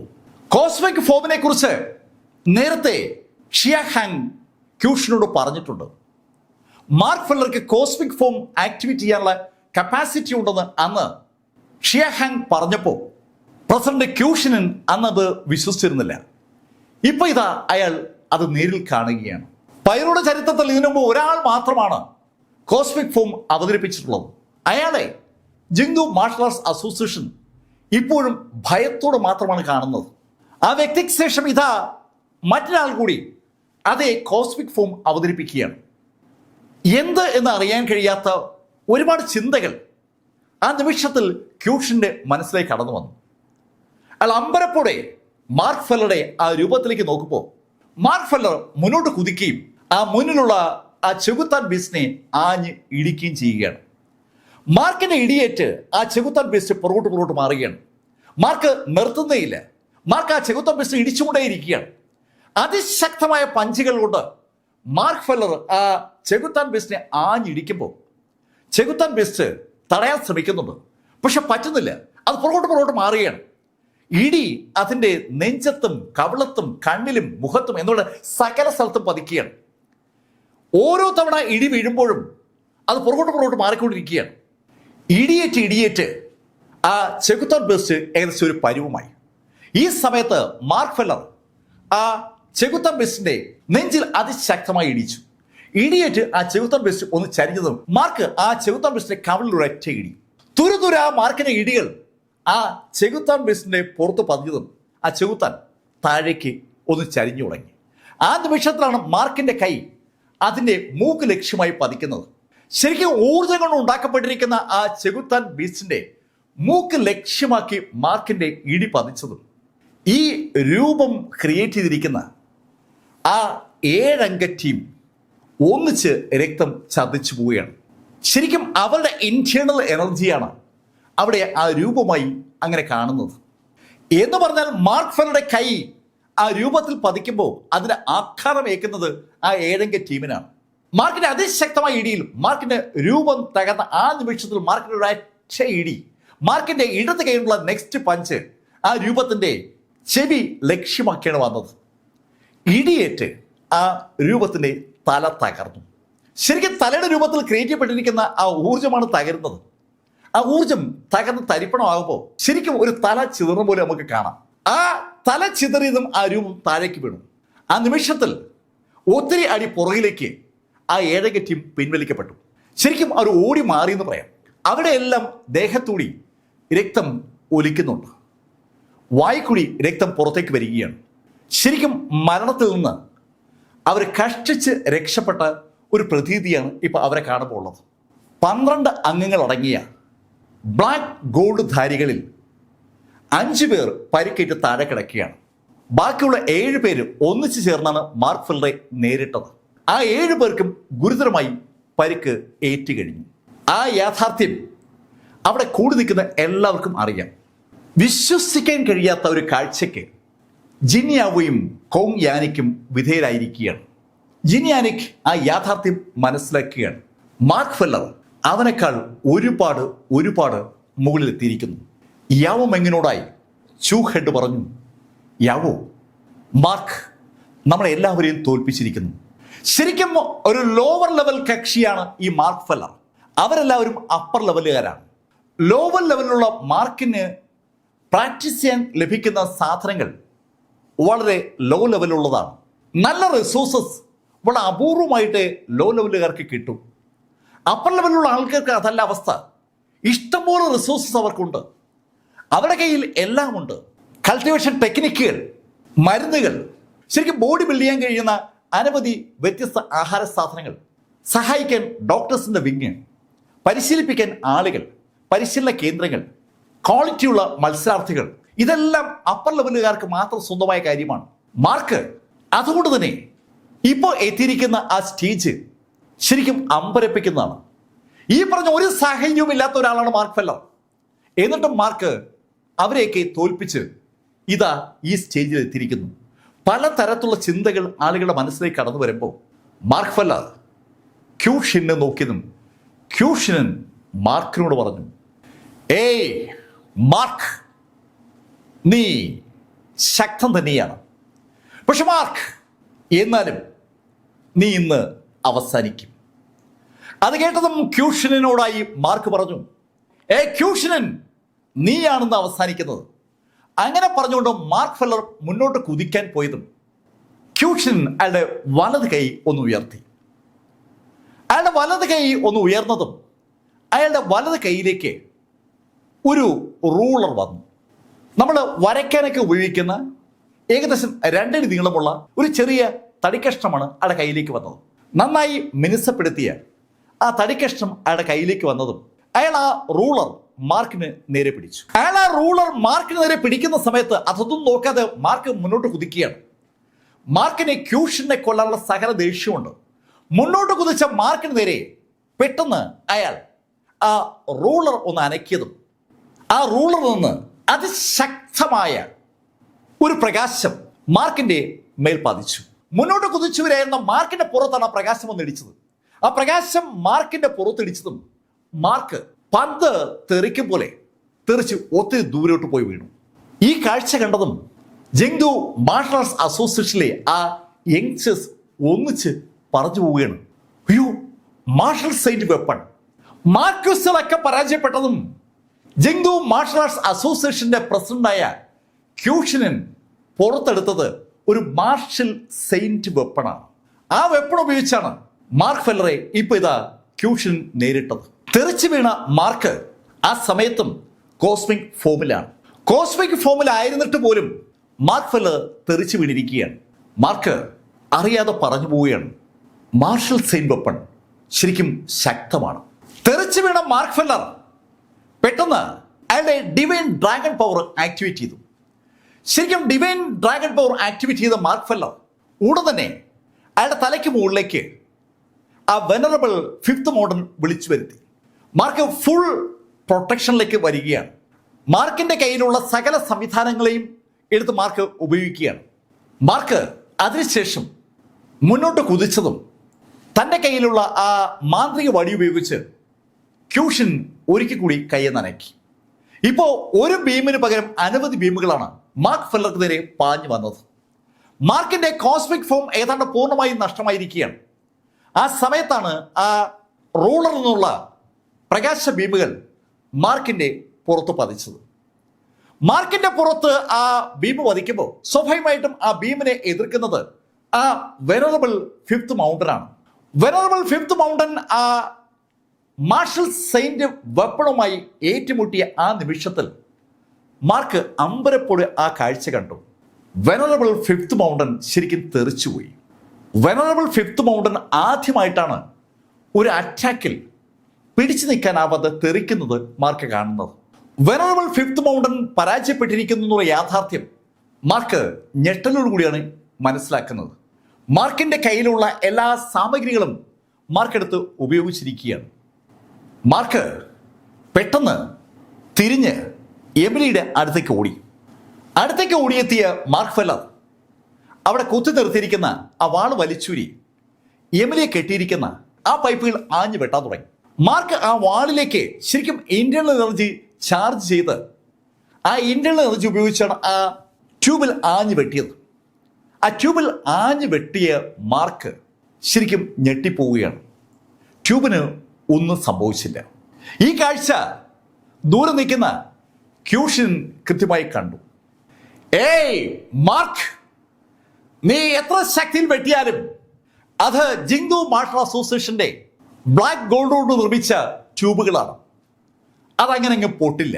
ബ്ലാക്ക് ഗോൾഡ് കൊണ്ട് നിർമ്മിച്ചിരിക്കുന്ന ആ ട്യൂബിനെ തനിക്ക് ഒന്നും ചെയ്യാൻ കഴിയില്ല എന്ന യാഥാർത്ഥ്യം മാർക്ക് മനസ്സിലാക്കുമ്പോൾ എമിലി മാർക്കിനോട് പറഞ്ഞു, മാർക്ക് പ്ലീസ്, മാർക്ക് എങ്ങോട്ടെങ്കിലും ഓടി രക്ഷപ്പെടാം. അങ്ങനെ എമിലി മാർക്കിനോട് പറയുമ്പോൾ മാർക്ക് ആ കാഴ്ച കണ്ടു. ക്യൂഷിനൻ വീണ്ടും ആ റൂളർ ഉയർത്തുന്ന കാഴ്ചയാണ് മാർക്ക് കണ്ടത്. ക്യൂഷിനൻ ആ റൂളർ ഉയർത്തിയതും അയാളുടെ മുഖത്ത് ഒരു വല്ലാത്ത ഭാവമാണ്. അയാൾ മാർക്കിനെ അവസാനിപ്പിക്കാൻ തീരുമാനിച്ചുവെന്ന് അയാളുടെ മുഖം വിളിച്ചു പറയുകയാണ്. റൂളർ മാർക്കിന് നേരെ ചൂണ്ടിക്കൊണ്ട് ക്യൂഷൻ പറഞ്ഞു, മാർക്ക്, നീ ഇവിടെ ഇപ്പൊ അവസാനിക്കും. അങ്ങനെ പറഞ്ഞുകൊണ്ട് ക്യൂഷൻ എന്തോ സ്പെല്ല് ആക്ടിവേറ്റ് ചെയ്യുകയാണ്. ശരിക്കും ആ മാർഷൽ സെയിന്റ് വെപ്പന്റെ പവർ അയാൾ പുതിയ സ്പെല്ല് വഴി വർദ്ധിപ്പിക്കാൻ ശ്രമിക്കുകയാണ്. ക്യൂഷനൻ മാർക്ക് ഫെല്ലർക്ക് നേരെ വീണ്ടും ആ മാന്ത്രിക വെപ്പൺ നീട്ടുമ്പോൾ മാർക്കിന് ഒരു കാര്യം ഉറപ്പാണ്, ഇനി തനിക്ക് പിടിച്ചേക്കാൻ പറ്റില്ല. ആദ്യത്തെ തവണ മാർഷൽ സെയിന്റ് വെപ്പണിൽ നിന്ന് മാർക്ക് രക്ഷപ്പെട്ടത് ക്യൂഷൻ കോൺഷ്യലായിട്ട് അറ്റാക്ക് ചെയ്തുകൊണ്ടാണ്. രണ്ടാമത്തെ തവണ മാർക്കിനെ രക്ഷിച്ചത് ആ വെനറബിൾ ഫിഫ്ത്ത് മൗണ്ടനാണ്. പക്ഷേ വെനറബിൾ ഫിഫ്ത്ത് മൗണ്ടന് ആ മാർഷൽ സെയിന്റ് വെപ്പണ് ഒപ്പം പിടിച്ചു നിൽക്കാൻ കഴിയില്ല എന്ന യാഥാർത്ഥ്യം മാർക്കിന് ഇപ്പം അറിയാം. മാർക്ക് തൻ്റെ നേരെ ചൂണ്ടിരിക്കുന്ന ആ മാർഷൽ സെയിന്റ് വെപ്പണിലേക്ക് ഒന്ന് നോക്കിയിട്ട് പെട്ടെന്ന് മാർക്കിന്റെ ആ മാന്ത്രിക നിലവറയിൽ നിന്ന് ആ രണ്ട് മെയിൽ ഡെഡ് ബോഡികളും എടുത്ത് മുന്നിലേക്ക് വെച്ചു. ഒരെണ്ണം മാർക്കിന്റെ മുന്നിലും ഒരെണ്ണം എമിലിയുടെ മുന്നിലുമായിട്ടാണ് മാർക്ക് പ്രതിഷ്ഠിച്ചത്. ഇമോർട്ടൽ സ്ലിംഗ് സെക്ഷൻ അകത്ത് നിന്ന് മാർക്ക് എടുത്തുകൊണ്ടുവന്ന ആ ഡെഡ് ബോഡികൾ മാർക്ക് തൻ്റെ മുന്നിലും എമിലിയുടെ മുന്നിലുമായി പ്രതിഷ്ഠിച്ച കണ്ടതും ആ എൻ്റെ ഓഡിയൻസും ഒരു വല്ലാത്ത മൈൻഡ് സെറ്റോടുകൂടിയാണ് ആ ഡെഡ് ബോഡിയിലേക്ക് നോക്കിയത്. ചൂഹെഡ് ഉടൻ പറയുകയും ചെയ്തു, ഇവനെന്താ ഈ കാണിക്കുന്നത്? ഡെഡ് ബോഡി ഉപയോഗിച്ച് ഒരു മാർഷൽ സെയിന്റ് വെപ്പന്റെ അറ്റാക്ക് തടുക്കാൻ ശ്രമിക്കുകയാണോ? ഇവൻ എന്തായി കാണിക്കുന്നത്? ജിന്യാവോ ബ്ലാക്കും കോങ് യാനിക്കും ഉൾപ്പെടെ സകലരും മാർഷൽ സെയിന്റ് വെപ്പൺ അറ്റാക്ക് തുടങ്ങിയ നിമിഷം മുതൽ മാർക്ക് ഡിഫൻസിലാണെന്ന് അറിയുന്ന ആളുകളാണ്. അതുകൊണ്ട് തന്നെ അവർ കൗതുകത്തോടെ മാർക്കിനെ നോക്കുമ്പോൾ ക്യൂഷനൻ മാർക്കിനെ നോക്കി ഒന്ന് ചിരിച്ചു. നിന്റെ നിലവറയിൽ ഇനിയിപ്പോ ഇതൊക്കെ ഉള്ളോടെ അങ്ങനെ ചോദിച്ചുകൊണ്ടാൽ പെട്ടെന്ന് ആ റൂളർ ഒന്ന് ആക്ടിവേറ്റ് ചെയ്തു. അയാളുടെ കയ്യിലുള്ള മാർഷൽ സെയിന്റ് വെപ്പണായ ആ റൂളർ ഒന്ന് പ്രകാശിച്ചു. ആ പ്രകാശം പെട്ടെന്ന് അനവധി ലെവലുകളുള്ള പ്രകാശങ്ങളായി മാറി. ആ എൻറ്റയർ പ്രകാശ ബീമുകളും അതിവേഗം മാർക്ക് ഫെല്ലർക്ക് നേരെ പാഞ്ഞു വരികയാണ്. മാർക്ക് ആ പ്രകാശം ആ റൂളറിൽ നിന്ന് പുറപ്പെടുമ്പോഴേ തന്റെ മുന്നിൽ നിർത്തിയിരിക്കുന്ന ആ രൂപങ്ങളോട് സംസാരിക്കുകയാണ്. സീരിയസ്, ക്ഷമിക്കണം, എനിക്കിതല്ലാതെ വേറെ മാർഗമില്ല. മാർക്ക് രണ്ടും കൽപ്പിച്ചാണ് ആ രൂപങ്ങളെടുത്ത് മുന്നിലേക്ക് വെച്ചത്. ആ മാർഷൽ സെയിന്റ് വെപ്പന്റെ പ്രകാശം കണ്ണഞ്ചിക്കുന്ന വേഗതയിൽ ആ മെയിൽ ബോഡികളുടെ പുറത്ത് വീണു. ആ ഡെഡ് ബോഡികളുടെ പുറത്ത് ആ പ്രകാശം വീണതും ആ പ്രകാശം ഒന്ന് ചിതറി. ശരിക്കും ഒരു കണ്ണഞ്ചിക്കുന്ന പ്രകാശം മാർക്ക് ഫെല്ലർ നിൽക്കുന്ന ഭാഗത്തുണ്ടാവുകയാണ്. പ്രകാശത്തിന് ആ വൻ വിന്യാസത്തിലേക്ക് ആളുകൾ സൂക്ഷിച്ചു നോക്കുകയാണ്. ഒരു നിമിഷം കഴിഞ്ഞ് ആ പ്രകാശം ഒന്ന് മാറിയതും ആളുകൾ ആ കാഴ്ച കണ്ടു. മാർക്ക് ഫെല്ലറുടെ തൊട്ടു മുന്നിലുള്ള ആ മെയിൽ ബോഡി അങ്ങനെ തന്നെ നിൽക്കുകയാണ്. ആ ഡെഡ് ബോഡിയിൽ ഒരു പോറൽ പോലും ഏൽപ്പിക്കാൻ ക്യൂഷനിന്റെ ആ മാർഷൽ സെയിന്റ് വെപ്പണ് പറ്റിയിട്ടില്ല. ക്യൂഷനും ആകെ ഞെട്ടിയിരിക്കുകയാണ്. ഇതെന്ത് സംഭവം? ആ ഡെഡ് ബോഡിക്ക് ഒരു പോറൽ പോലും ഏൽപ്പിക്കാൻ പറ്റില്ലല്ലോ. സാധാരണഗതിയിൽ ഒരു ഗ്രാൻഡ് മാസ്റ്റർ ലെവലിലെ ഒരാള് കൈ ഒന്ന് ഞൊടിച്ചാൽ ഒരു പ്രകാശം ഉൽപ്പാദിപ്പിക്കാൻ പറ്റും. ആ പ്രകാശം അതിന്റെ ഇന്റേണൽ എനർജിയിൽ നിന്നാണ് ഉണ്ടാകുന്നത്. ആ പ്രകാശത്തിന് ഒരു ഡെഡ് ബോഡിയെ ദഹിപ്പിക്കാൻ വരെ പറ്റും. ഗ്രാൻഡ് മാസ്റ്ററിന് മുകളിലാണ് മാർക്കസുകൾ, മാർക്കസിന് മുകളിലാണ് മാർഷൽ സെയിന്റ്. മാർഷൽ സെയിന്റ് ലെവലിലുള്ള ഒരു വെപ്പൺ ഉപയോഗിച്ചിട്ടും ഇവിടെ ആ ഡെഡ് ബോഡിക്ക് ഒന്നും സംഭവിച്ചിട്ടില്ല. ഇതെന്ത് ശരീരം? ആ ചോദ്യമാണ് സകലരുടെയും മനസ്സിൽ ആ നിമിഷം വിരിഞ്ഞത്. ഈ കാഴ്ച പക്ഷെ ശരിക്കും ആശ്വാസം ഉണ്ടാക്കിയിരിക്കുന്ന മാർക്ക് ഫെല്ലർക്കാണ്. മാർക്ക് അറിയാതെ മീശയെ ആലോചിച്ചു പോവുകയാണ്. മീശ മാർക്കിനോട് ആ കാര്യം പറഞ്ഞിരുന്നു. ഇമോർട്ടൽ സ്ലെയിങ് സെഷനിൽ വെച്ച് കണ്ട ആ രണ്ട് ഡെഡ് ബോഡികൾക്കും അൺബിലീവബിൾ ആയിട്ടുള്ള പവർ ഉണ്ടെന്നാണ് മീശ മാർക്കിനോട് പറഞ്ഞത്. ഈ കാഴ്ച കണ്ടതും മാർക്ക് ആ തീരുമാനത്തിലേക്ക് അങ്ങ് എത്തുകയാണ്. എത്രയും പെട്ടെന്ന് ഈ രണ്ട് ബോഡിയും ആക്ടിവേഷൻ ചെയ്ത് കിട്ടിയാൽ പിന്നെ ഈ ജിങ്ദു മാർഷൽ ആർട്സ് അസോസിയേഷൻ തനിക്കൊരു പ്രശ്നമേ അല്ല. പക്ഷെ ഇപ്പോ മാർക്കിന്റെ മുന്നിലെ ലക്ഷ്യം ഇതൊന്നുമല്ല.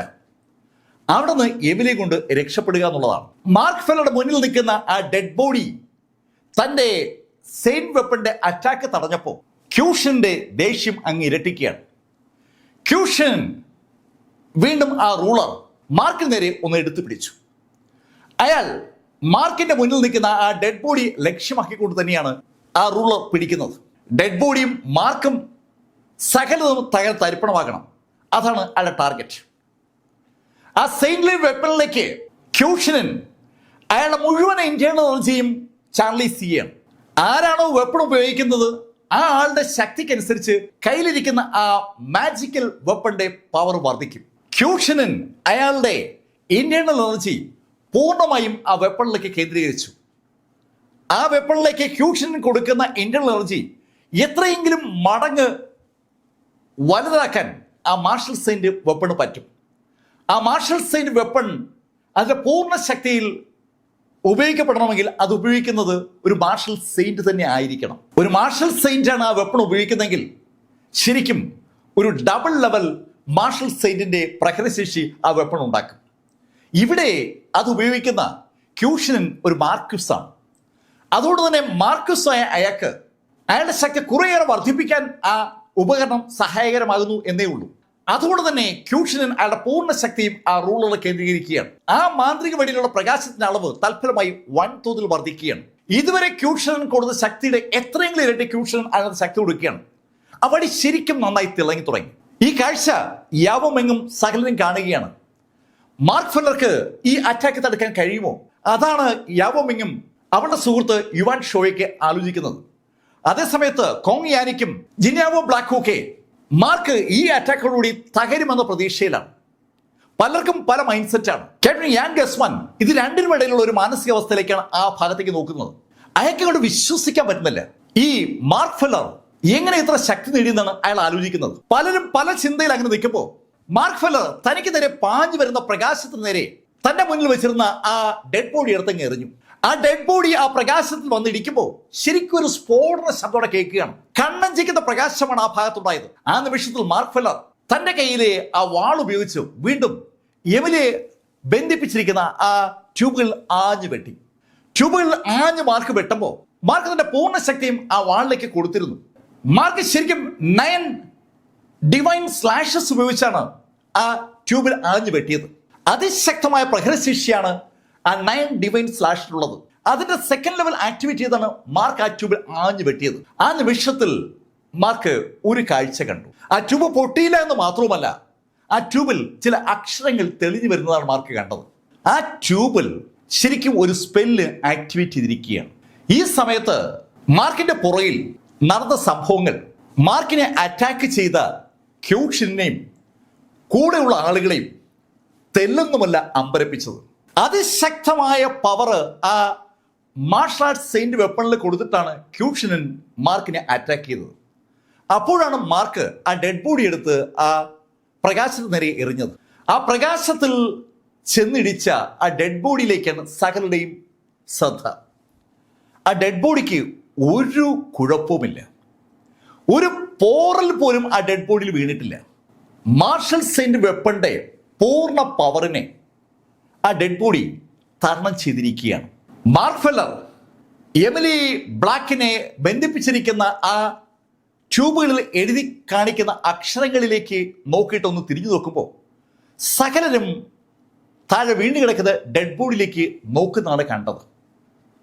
മാർക്കിന് അത് കണ്ടതും ഒരു കാര്യം ബോധ്യമായി. ആ ഡെഡ് ബോഡി അൺബിലീവബിളി സ്ട്രോങ് ആണ്. അങ്ങനെ തോന്നിയത് മാർക്ക് കൈയൊന്ന് അനക്കി. ആ നിമിഷത്തിൽ ആ ഡെഡ് ബോഡികൾ രണ്ടും മാർക്കിന്റെ മാന്ത്രിക നിലവറയ്ക്കുള്ളിലായി. മാർക്ക് അതിനിടയിൽ ആ വാളും നിലവറിലേക്ക് കയറ്റിയതിനു ശേഷം എമിലിയോട് പറഞ്ഞു, എമിലി, നീ വെയിറ്റ് ചെയ്തോ, നിന്നെ ഞാൻ എങ്ങനെ രക്ഷിച്ചിരിക്കും. അത് കേട്ടതും എമിലി മാർക്കിനോട് പറഞ്ഞു, മാർക്ക്, എത്രയും പെട്ടെന്ന് രക്ഷപ്പെടുക. മാർക്ക് ജീവനോടുണ്ടെങ്കിൽ എനിക്കിനിയും പ്രതീക്ഷയുണ്ട്. മാർക്ക്, നീ ഇവിടെ നിന്നാൽ നീ പിടിക്കപ്പെടും. അതോടെ നീയും അവസാനിക്കും, ഞാനും അവസാനിക്കും. എമിലി ശരിക്കും ബുദ്ധിയുള്ള കൂട്ടത്തിലാണ്. അവർക്കറിയാം എന്താണ് അവിടെ സംഭവിക്കാൻ സാധ്യതയെന്ന്. മാർക്കിന് ആ ട്യൂബുകൾ പൊട്ടിക്കാൻ പറ്റുന്നില്ല എന്ന് പറയുമ്പോൾ അതിൻ്റെ അർത്ഥം മാർക്കിന് അവിടെ നിന്ന് എമിലി രക്ഷിക്കാൻ കഴിയില്ലെന്നാണ്. അങ്ങനെയാണെങ്കിൽ അവിടെ മാർക്ക് നിൽക്കുന്നതിൽ ഒരു അർത്ഥവുമില്ല. അത് മനസ്സിലാക്കിയ എമിലി മാർക്കിനോട് എങ്ങനെ അവിടെ നിന്ന് ഓടി രക്ഷപ്പെടാൻ പറഞ്ഞതും മാർക്ക് എമിലിയെ ഒന്ന് നോക്കിയിട്ട് തിരിഞ്ഞ് ഒരൊറ്റ ഓട്ടം. തന്റെ അറ്റാക്ക് വീണ്ടും പരാജയപ്പെട്ട വിഷമത്തിൽ നിൽക്കുകയാണ് ക്യൂഷിനൻ. അപ്പോഴാണ് ക്യൂഷിനൻ ആ കാഴ്ച കണ്ടത്. മാർക്ക് ഫെല്ലർ ഓടിപ്പോകുന്ന കാഴ്ചയാണ് അയാൾ കണ്ടത്. Mark shrinking earth by an inch എന്നുള്ള മാർക്കിന്റെ മാന്ത്രിക വിദ്യ ആക്ടിവേറ്റ് ചെയ്തുകൊണ്ട് മുന്നോട്ട് ഓടി ചാടി ആകാശത്തേക്ക് ഉയരുകയാണ്. മാർക്കിന്റെ ലക്ഷ്യം മതിലിന് മുകളിലൂടെ പുറത്തേക്ക് ചാടുക എന്നുള്ളതാണ്. മാർക്ക് തറയിൽ നിന്ന് ജമ്പ് ചെയ്ത് മതിലിന്റെ മുകളിലെത്തിയതും മാർക്കിന് നേരെ ക്യൂഷിനൻ ആ റൂളർ ഒരിക്കൽ കൂടെ ഉപയോഗിച്ചതും ഒരേ സമയത്താണ്.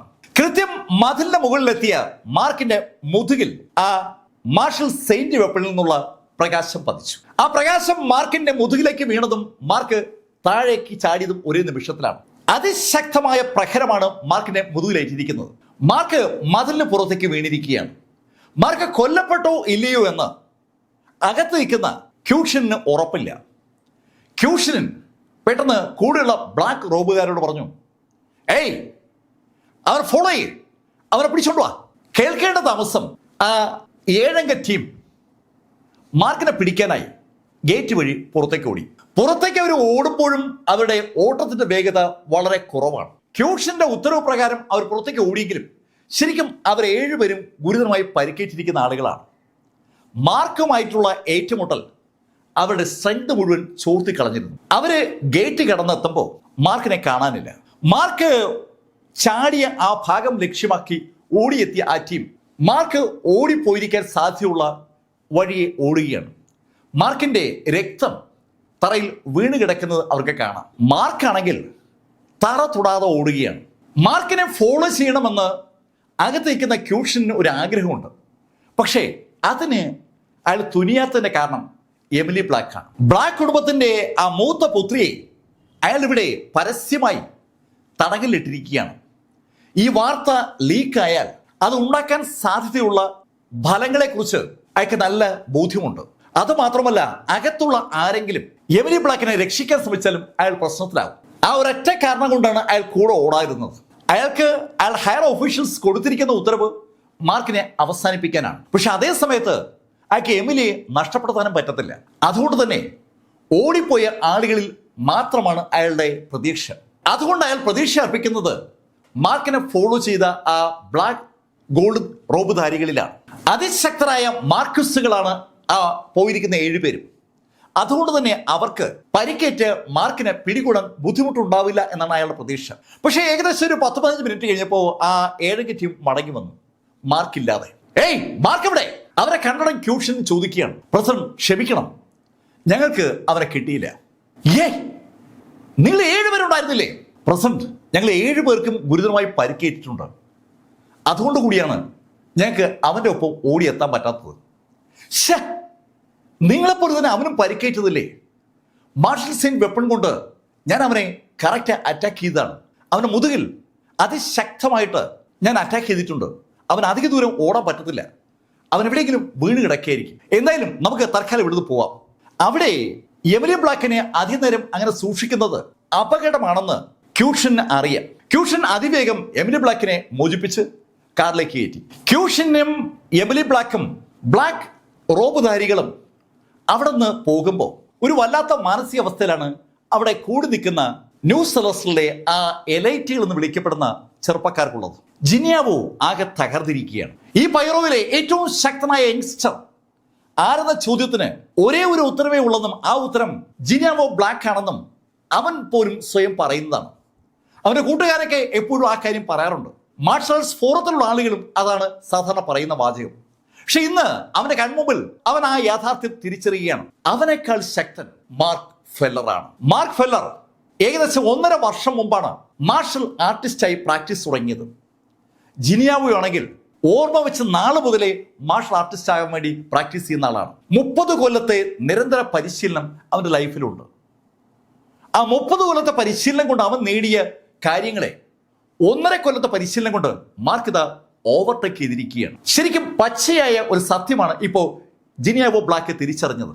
ചൂ ഹെഡ് വാതിലൂടെ കടന്നു പോകുന്ന ക്യൂഷിനെയും കൂട്ടരെയും നോക്കിയതിനു ശേഷം ജിനിയാവോട് പറഞ്ഞു, ഹേയ് ജിനാവോ, മാർക്ക് നിന്നെ ഓവർടേക്ക് ചെയ്തല്ലോ. ചൂ ഹെഡിന്റെ ആ വാക്കുകൾക്ക് വല്ലാത്തൊരു മൂർച്ചയുണ്ട്. അതിന് മറുപടി പറയാതെ ജിനിയാവോ അതിവേഗം അവന്റെ വാഹനം കിടക്കുന്ന ഭാഗത്തേക്ക് നടന്നു.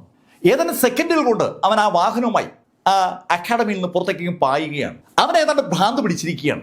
അവന്റെ ആ പാഞ്ഞുള്ള പോക്ക് കണ്ട ചൂ കോങ് യാനിക്കിനോട് പറഞ്ഞു, ഹേയ് കോങ് യാനിക്, നീയും മാർക്കിന് മുന്നിൽ പരാജയപ്പെടുമല്ലോ. ഹേയ്, അതങ്ങ് പള്ളി പറഞ്ഞാൽ മതി, എന്നെ തോൽപ്പിക്കാനൊന്നും മാർക്ക് വളർന്നിട്ടില്ല. അങ്ങനെ പറഞ്ഞുകൊണ്ട് കോങ് യാനിക് അവന്റെ വാഹനവുമായി പുറത്തേക്ക് നീങ്ങി. അവിടെ നടന്ന സംഭവങ്ങളൊക്കെ ശരിക്കും നന്നായി കണ്ട വ്യക്തിയാണ് കോങ് യാനിക്. എന്നാലും കോങ്ങിന് ഉറച്ച വിശ്വാസം മാർക്കുമായി അവൻ നേരിട്ട് ഏറ്റുമുട്ടിയാൽ അവൻ വിജയിക്കുമെന്ന്. കോങ് യാനിക്കും ജിനിയാവോ ബ്ലാക്കും പോകുന്ന ആ സമയത്ത് തന്നെ ഹാൻ വിൽമൗണ്ടും അവരൊപ്പം ഉണ്ടായിരുന്ന ആളുകളും പുറത്തേക്ക് പോയി. അവിടെ ഇപ്പം ബാലൻസ് ഉള്ളത് യുവാൻ ഷോയും യാവോ മിങ്ങും പിന്നെ ചൂ ഹെഡുമാണ്. ഇത്രയും നേരം ഒരക്ഷരം പോലും മിണ്ടാതെ ആ കാര്യങ്ങളൊക്കെ നോക്കി കണ്ടു നിൽക്കുകയാണ് യുവാൻ ഷോയും മെങ്ങും. എല്ലാവരും പോയി കഴിഞ്ഞു. യുവാൻ ഷോ യാവോ മെങ്ങിനോട് പറഞ്ഞു, യാവോ, മാർക്കിന്റെ വളർച്ച ശരിക്കും അമ്പരപ്പിക്കുന്നത് തന്നെയാണല്ലേ. അതേ യുവാൻ, ഞാനും അതാണ് ആലോചിക്കുന്നത്. വെറും 18 മാസങ്ങൾ കൊണ്ട് അല്ലെങ്കിൽ 20 മാസം കൊണ്ട് മാർക്ക് എത്തിച്ചേർന്നിരിക്കുന്ന ഈ സ്ഥലം സത്യത്തിൽ വിശ്വസിക്കാൻ പറ്റാത്ത ഒന്നാണ്. ഒരു വല്ലാത്ത വളർച്ച മാർക്ക് നേടിയിരിക്കുന്നത്.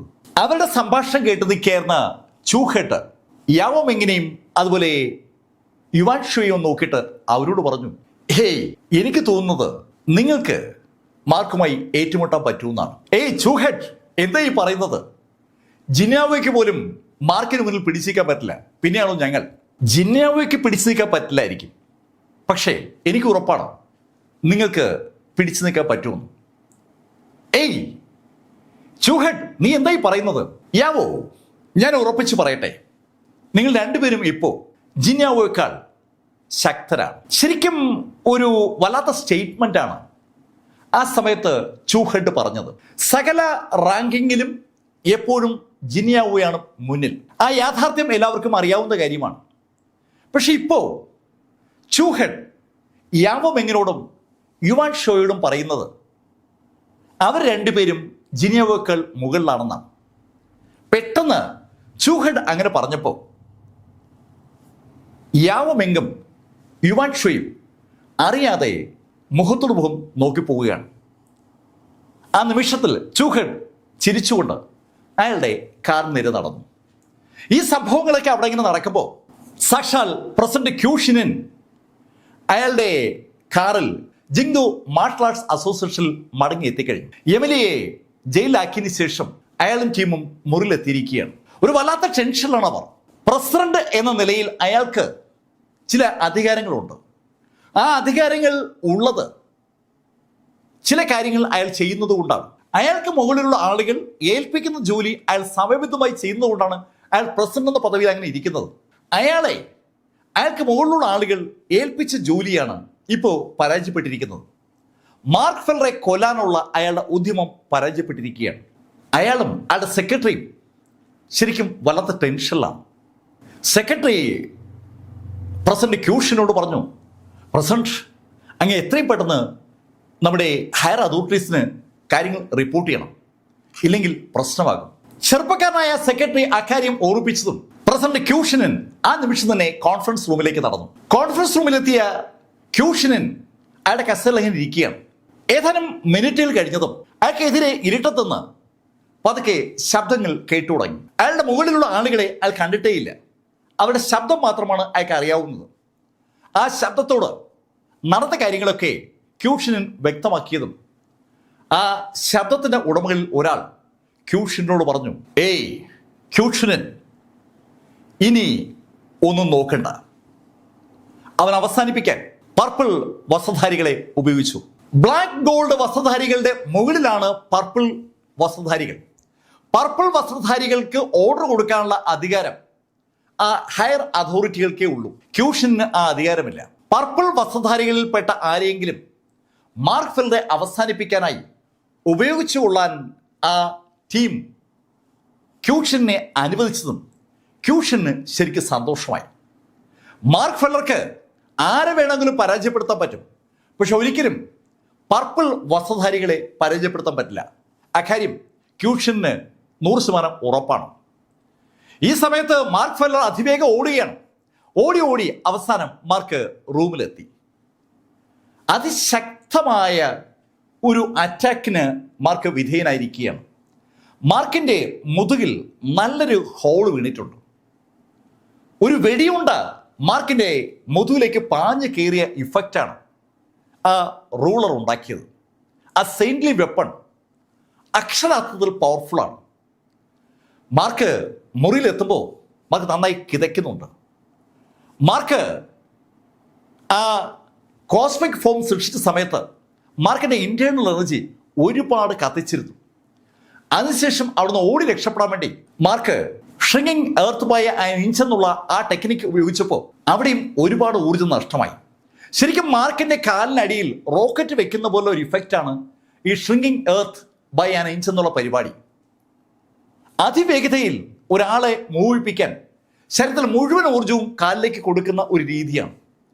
എൻറ്റയർ ഊർജവും കാലിലേക്ക് വരുമ്പോൾ ആ ആളിന് അൺബിലീവബിൾ ആയിട്ടുള്ള ഒരു വേഗത ഉണ്ടാവും. തൊട്ടടുത്ത് നിൽക്കുന്ന എതിരാളികൾക്ക് സങ്കല്പിക്കാനാവാത്ത വിധം വേഗത ആർജിച്ചിട്ടാണ് മാർക്ക് അവിടുന്ന് ഓടി രക്ഷപ്പെട്ടത്. പക്ഷെ ആ സമയത്ത് മാർക്കിന്റെ എൻറ്റയർ ബോഡി ഊർജവും മാർക്ക് ഉപയോഗിച്ച് തീർക്കുകയായിരുന്നു. കട്ടിലേക്ക് വന്നു കിടന്ന മാർക്ക് വല്ലാതെ കിതയ്ക്കുന്നുണ്ട്. അല്പനേരം കിടന്നതിന് ശേഷം മാർക്ക് എണീറ്റ് ചമ്പ്രമണിഞ്ഞിരുന്നു. മാർക്കിന് എത്രയും പെട്ടെന്ന് ആരോഗ്യം വീണ്ടെടുത്തേ പറ്റൂ. ആ ചിന്തയോടുകൂടി മാർക്ക് ഇരിക്കുമ്പോൾ പെട്ടെന്ന് പരിചയമുള്ളൊരു ശബ്ദം, ഏയ് മാർക്ക്, നീ ആകെ പെട്ടല്ലോ. അങ്ങനെ പരിചയമുള്ള ആ ശബ്ദം ചോദിച്ചതും മാർക്ക് തിരിഞ്ഞു നോക്കുമ്പോൾ മാർക്ക് കാണുന്നത് മീശയാണ്. മീശയെ കണ്ടപ്പോൾ മാർക്കിനൊരു ആശ്വാസം. മീശ മാർക്കിന് അടുത്തേക്ക് വന്നു. മീശ മാർക്കിനെ തലങ്ങ് വിലങ്ങും നോക്കി. മാർക്കിന്റെ മുതുകിൽ ഒരു വൻ മുറിവ് രൂപപ്പെട്ടിരിക്കുകയാണ്. നെഞ്ചിലും മുറിവുണ്ട്. ആദ്യത്തെ ആ സെയിൻലി വെപ്പണുള്ള അറ്റാക്ക് മാർക്കിന്റെ നെഞ്ചിലാണ് പതിച്ചത്. രണ്ടാമത്തെ അറ്റാക്കിൽ നിന്ന് മാർക്കിനെ രക്ഷപ്പെടുത്തിയത് ആ വെനറബിൾ ഫിഫ്ത്ത് മൗണ്ടനാണ്. അതുകൂടി മാർക്കിന്റെ പുറത്തു വീണിരുന്നെങ്കിൽ മാർക്ക് ഏതാണ്ട് അപ്പോഴേ അവസാനിച്ചിനെ. മാർക്ക് ശരിക്കും ക്ഷീണിതനുമാണ്. ആ കാഴ്ച കണ്ട മീശ ലേശം വിഷമത്തോടെ മാർക്കിനോട് പറഞ്ഞു, മാർക്ക് എന്താ ഇത്? ആ ചോദ്യത്തിന് ഉത്തരം പറയാതെ മാർക്ക് മീശയോട് ചോദിച്ചു, എല്ലാം റെഡിയല്ലേ? മാർക്ക്, ഞാൻ അതിനാ ശ്രമിക്കുന്നത്. ആക്ടിവേഷന് വേണ്ടുള്ള സാധനങ്ങൾ കളക്ട് ചെയ്യാനുള്ള ശ്രമത്തിലാണ് ഞാൻ. പക്ഷെ ഇപ്പോൾ എനിക്കൊരു തടസ്സം. ആ തടസ്സം മാറ്റാൻ എനിക്ക് മാർക്കിന്റെ സപ്പോർട്ട് വേണം. എന്റെ സപ്പോർട്ടോ? എന്റെ സപ്പോർട്ട് എന്തിന്? നിങ്ങൾ ഒറ്റയ്ക്കെല്ലാം കളക്ട് ചെയ്യുന്നല്ലേ പറഞ്ഞത്? ആ 2 ഡെഡ് ബോഡികളെയും ആക്ടിവേറ്റ് ചെയ്യാൻ ഒരു കളം തയ്യാറാക്കേണ്ടതുണ്ട്. ആ കളം വെറുതെ തയ്യാറാക്കാൻ പറ്റില്ല. ആ കളത്തിൽ പല സ്ഥലത്തും പല സാധനങ്ങൾ വെക്കേണ്ടതുണ്ട്. ആ സാധനങ്ങൾ സംഘടിപ്പിക്കാനുള്ള ഒരു ഓട്ടത്തിലാണ് യഥാർത്ഥത്തിൽ മീശ. മാർക്കിന്റെ ചോദ്യം കേട്ടതും മീശ മാർക്കിനോട് പറഞ്ഞു, മാർക്ക്, എനിക്ക് ഒരു സപ്പോർട്ട് ഉണ്ടെങ്കിലേ പറ്റൂ. അതുകൂടെ കിട്ടിയാൽ നമുക്ക് കളം പൂർത്തീകരിക്കാനുള്ള എല്ലാ സാധനങ്ങളും ആവും. പക്ഷെ ഇപ്പോ നിന്റെ കണ്ടീഷൻ കണ്ടിട്ട് ഈ അടുത്ത കാലത്തൊന്നും നിനക്ക് എന്നോടൊപ്പം വരാൻ പറ്റില്ലെന്നാ എനിക്ക് തോന്നുന്നത്. ഹേയ് മീശ, അത് വിട്, അതൊക്കെ ശരിയാവും. ഞാൻ ഒരാഴ്ച കഴിയുമ്പോൾ റെഡിയാവും. മാർക്ക്, നീ എന്തായി പറയുന്നത്? ഒറ്റ ആഴ്ച കഴിയുമ്പോൾ നിന്റെ ഈ മുറിവൊക്കെ മാറുമെന്നാ നീ പറയുന്നത്? നടന്നത് തന്നെ. ഏയ് മീശ, അത് എനിക്ക് വിടെന്ന് ഞാൻ പറഞ്ഞില്ലേ? മാർക്കിന്റെ ആ കോൺഫിഡൻസ് കണ്ടതും മീശ മാർക്കിനോട് പറഞ്ഞു, മാർക്ക്, നീ ശ്രദ്ധിക്കണേ. എന്തായാലും ഒരാഴ്ച കഴിയുമ്പോൾ ഞാൻ വീണ്ടും വരാം. അങ്ങനെ മീശ പറഞ്ഞതും മാർക്ക് മീശയോട് പറഞ്ഞു, ഞാനിപ്പോൾ ഇറങ്ങിയാണ്. മാർക്ക്, നീ എവിടെ പോകുന്നു? എനിക്ക് ഒരാളെപ്പം കാണണം. മീശയോട് യാത്ര പറഞ്ഞിട്ട് മാർക്ക് അവിടെ നിന്ന് പുറത്തിറങ്ങി. ഏകദേശം വൈകുന്നേരം 8 മണിയോടുകൂടി ഷിയാ ഹാങ് അവൻ്റെ വീട്ടിൽ മടങ്ങിയെത്തുമ്പോൾ അവിടെ അവൻ്റെ സോഫയിൽ ഇരിക്കുകയാണ് സാക്ഷൽ മാർക്ക് ഫെല്ലർ. ഏയ് മാർക്ക്, നീ എന്താ ഇവിടെ? ഷിയാ ഹാങ്, ഇതെന്ത് ചോദ്യമാണ്? ഞാൻ ഇവിടെ അല്ലാതെ എങ്ങോട്ടാ വരേണ്ടത്? മാർക്ക്, നിന്നെ എല്ലാവരും തിരക്കുകയാണ്. ജിങ്ദു മാർഷൽ അസോസിയേഷൻ മാത്രമല്ല, അധികാരികളും ഇപ്പൊ നിന്നെ വേട്ടയാടുകയാണ്. നീ പിടിക്കപ്പെടാനുള്ള സർവ്വസാധ്യതയുമുണ്ട്. ഏയ് ഷിയാ ഹാങ്, ഞാൻ നിന്നോട് എനിക്കൊരു സഹായം ചെയ്യണമെന്ന് പറഞ്ഞിട്ടില്ലേ? മാർക്ക്, എനിക്ക് നിന്നെ എങ്ങനെ സഹായിക്കാൻ പറ്റും? എന്നെ ഇപ്പോൾ ആ പ്രസിഡന്റ് പോലും ഇഷ്ടമല്ല. എന്നെ സംശയത്തോടെയാണ് അയാൾ കാണുന്നത് തന്നെ. അതുമാത്രമല്ല, എൻ്റെ ഈ വൈസ് പ്രസിഡന്റ് സ്ഥാനം എന്ന് പറയുന്നത് വെറും ഒരു ഓണററി പരിപാടിയാണ്. ഞാൻ പറയാറില്ലേ, ഇവിടെ ഈ അരിസ്റ്റോക്രാറ്റിക് കുടുംബങ്ങളുമായിട്ട് ടൈപ്പ് ഉണ്ടാക്കാൻ വേണ്ടി മാത്രം വെച്ചിരിക്കുന്ന ഒരു ഉപകരണമാണ് ഞാൻ. അവർ പറയുമ്പോഴൊക്കെ ഞാൻ ചെയ്യുന്നതേ ഉള്ളൂ. സത്യത്തിൽ എനിക്ക് വലിയ അധികാരങ്ങളൊന്നുമില്ല. ഷിയ, എനിക്കതൊക്കെ അറിയാം. പക്ഷേ നിനക്ക് നിന്റെ ശക്തി തിരിച്ചു കിട്ടാൻ ഞാൻ നിന്നെ സഹായിക്കാം. ഏയ് മാർക്ക്, നീ എന്താ പറയുന്നത്? ഷിയ, നീ ഒന്ന് ആലോചിച്ച് നോക്ക്. നീ എന്നെ പിടിച്ച് ജിങ്ദു മാർഷൽ അസോസിയേഷന് കൊടുത്താൽ എന്താവും സംഭവിക്കാന്ന്? മാർക്ക്, നീ എന്തായി പറയുന്നത്? നിന്നെ ഞാൻ പിടിച്ചു കൊടുത്താൽ അവർ നിന്നെ ജീവനോടെ കുഴിച്ചു മൂടും. നിനക്ക് പോലും ചിന്തിക്കാനാവാത്ത വിധം നിന്നെ അവർ പീഡിപ്പിച്ചു കൊല്ലും. മാർക്കിനെ പിടിച്ചു കൊടുത്താൽ എന്താണ് സംഭവിക്കാൻ സാധ്യതയെന്ന് ഷിയാ ഹാങ്ങിന് അറിയാം. ഷിയ അത് പറഞ്ഞതും മാർക്ക് ഷിയോട് പറഞ്ഞു, ഷിയ, നീ എന്നെ പിടിച്ചു കൊടുത്താൽ ഉറപ്പായും നിന്നിലുള്ള വിശ്വാസം ജിങ്ദു മാർഷൽ അസോസിയേഷന് വർദ്ധിക്കും. അത് ശരിയല്ലേ? മാർക്ക്, അതൊക്കെ ശരിയാണ്. ഞാൻ നിന്നെ പിടിച്ചു കൊടുത്താൽ നീ അവസാനിക്കില്ലേ? ഷിയ, അതിനെക്കുറിച്ചൊന്നും ആലോചിക്കണ്ട. അവിടെ നിന്ന് രക്ഷപ്പെടാനുള്ള മാർഗം ഞാൻ ആലോചിച്ച് വെച്ചിട്ടുണ്ട്. മാർക്ക്, നടക്കുന്ന കാര്യം പറ. ജിങ്ദു മാർഷൽ ആർട്സ് അസോസിയേഷനകത്ത് നീ പെട്ടാൽ പിന്നെ നിനക്ക് പുറത്തു കിടക്കാനാവില്ല. നീ എത്ര ശക്തനാണെങ്കിലും പറ്റില്ല. ഷിയാ ഹാങ് 21 കൊല്ലമായി ജിങ്ദു മാർഷൽ ആർട്സ് അസോസിയേഷനുമായി ബന്ധപ്പെട്ട് പ്രവർത്തിക്കുന്ന ആളാണ്.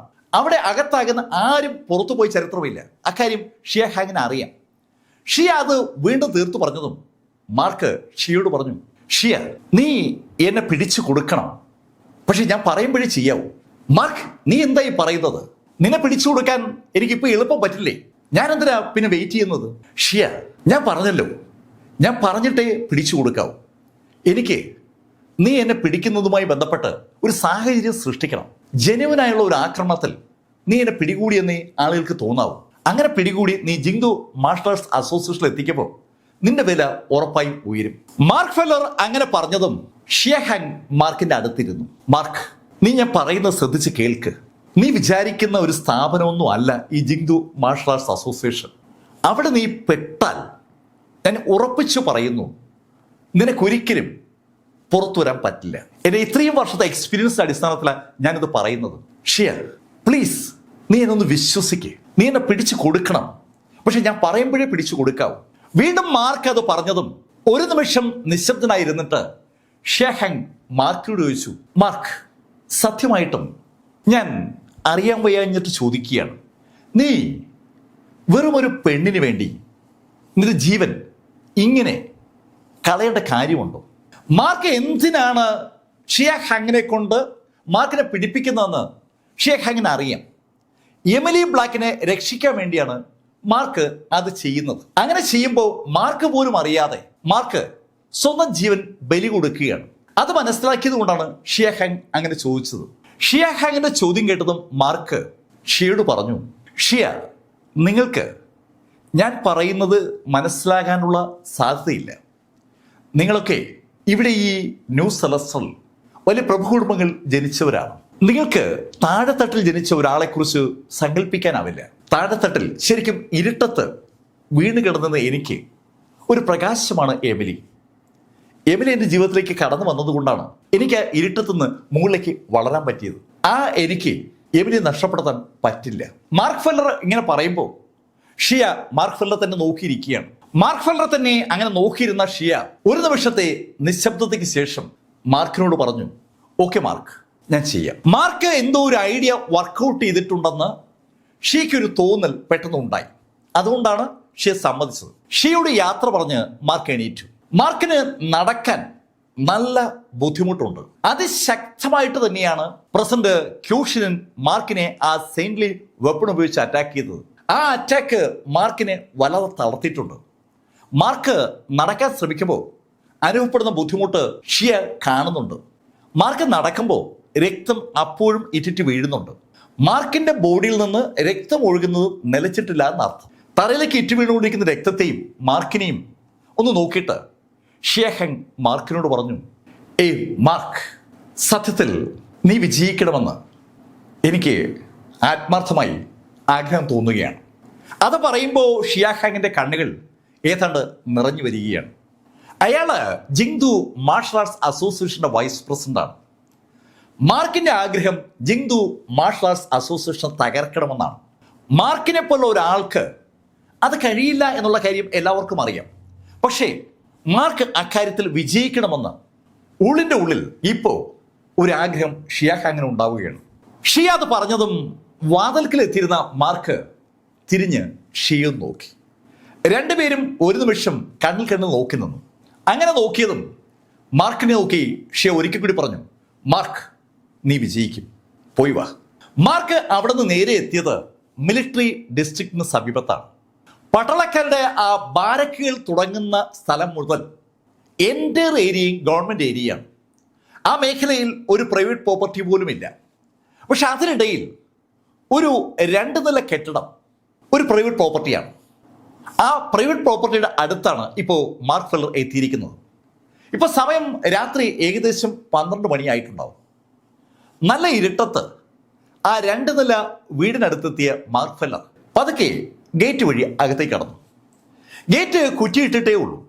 അവിടെ എൻ്റയർ മേഖലയും പട്ടാളക്കാരുടെ കാവലുണ്ടെങ്കിലും ആ 2 നില വീട്ടിൽ ഒരു കാവൽക്കാരുമില്ല. മാർക്ക് ആ ഗേറ്റ് തുറന്ന് അകത്തേക്ക് നടക്കുകയാണ്. മാർക്ക് നടന്ന് 1ാമത്തെ നിലയുടെ വാതിലിൻ്റെ അടുത്തെത്തി. പടിക്കെട്ടിൽ കയറി 1ാമത്തെ നിലയിലെ വാതിലിൻ്റെ അടുത്തെത്തുമ്പോൾ മാർക്ക് ശരിക്കും കിതയ്ക്കുന്നുണ്ട്. മാർക്ക് ആ വാതിലിനടുത്തുള്ള ചുവരിൽ ചാരി നിന്നിട്ട് വാതിൽ ഒന്ന് തട്ടാൻ പോയതും പെട്ടെന്നാണ് വാതിൽ തുറന്നത്. വാതിൽ തുറന്നത് ശരിക്കും നല്ല പൊക്കമുള്ള ഒരു മനുഷ്യനാണ്. നല്ല ഗാംഭീര്യമുള്ള ശബ്ദത്തിൽ ആ മനുഷ്യൻ മാർക്കിനോട് ചോദിച്ചു, ഏയ് മാർക്ക്, നീ എന്താ ഇവിടെ? അത് കേട്ടതും മാർക്ക് ഫെല്ലർ ആ മനുഷ്യനോട് പറഞ്ഞു, god of war Larry Holmes, ഞാൻ അങ്ങേ കാണാൻ വന്നതാണ്. ഏയ് മാർക്ക്, ഈ രാത്രിയിൽ ഇവിടെ ഈ ശൈലിയിൽ കയറി വരാൻ നിനക്ക് എന്ത് യോഗ്യതയാണുള്ളത്? പൈറോയിലെ ഗോഡ് ഓഫ് വാർ ലാരി ഹോംസിന്റെ വസതിയിൽ ലാരി ഹോംസിന്റെ വാതിൽക്കൽ നിൽക്കുകയാണ് ഇപ്പൊ സാക്ഷാൽ മാർക്ക് ഫെല്ലർ. മാർക്ക് ആ ചുവരിൽ ചാരി നിന്നുകൊണ്ട് ലാരി ഹോംസിനോട് പറഞ്ഞു, ക്ഷമിക്കണം, എനിക്ക് വേറെ ഓപ്ഷനില്ല. ഏയ് മാർക്ക് ഫെല്ലർ, നിന്നെ അറസ്റ്റ് ചെയ്യാൻ ഗവൺമെന്റ് ഓർഡർ ഉണ്ട്. ആ ഗവൺമെന്റ് ഓർഡർ നടപ്പിലാക്കാൻ ബാധിതപ്പെട്ട ആളുകളുടെ കൂട്ടത്തിൽ ഞാനുമുണ്ട്. എൻ്റെ അടുത്താണോ നീ വന്നിരിക്കുന്നത്? ഗോഡ്ഫാർ, ക്ഷമിക്കണം, എനിക്ക് അങ്ങയുടെ ഒരു കാര്യം സംസാരിക്കണം. ഏയ് ഒരു പിടികെട്ട പുള്ളി ഈ രാഷ്ട്രത്തിൻ്റെ ഗോഡ്ഫാറിനോട് സംസാരിക്കുന്നത് ന്യായീകരിക്കാൻ കഴിയുന്ന കാര്യമല്ലല്ലോ. ലാരി ഹോംസ് ആ ചോദ്യം അങ്ങനെ ചോദിച്ചതും മാർക്ക് ഫെല്ലർ ലാരി ഹോംസിനോട് പറഞ്ഞു, സർ, എനിക്ക് അങ്ങേ സഹായിക്കാൻ പറ്റും. മാർക്ക്, നീ എന്നെ സഹായിക്കാനോ? നിനക്ക് സ്വയം സഹായിക്കാൻ പറ്റാത്ത ഈ സാഹചര്യത്തിലും നീ അതാണോ പറയുന്നത്? ഗോഡ്ഫാർ, ഞാൻ പറഞ്ഞല്ലോ, എനിക്കങ്ങേ സഹായിക്കാൻ പറ്റും. രണ്ട് കാര്യങ്ങൾ എന്നെക്കൊണ്ട് പറ്റും. ഒരു കാര്യം അങ്ങേക്ക് അറിയാവുന്നതാണ്, ഞാനൊരു ആൽക്കമിസ്റ്റാണ്. എനിക്ക് നമ്മുടെ സൈനികർക്ക് ആവശ്യമായ ചില പിൽസുകൾ ഉണ്ടാക്കാൻ പറ്റും.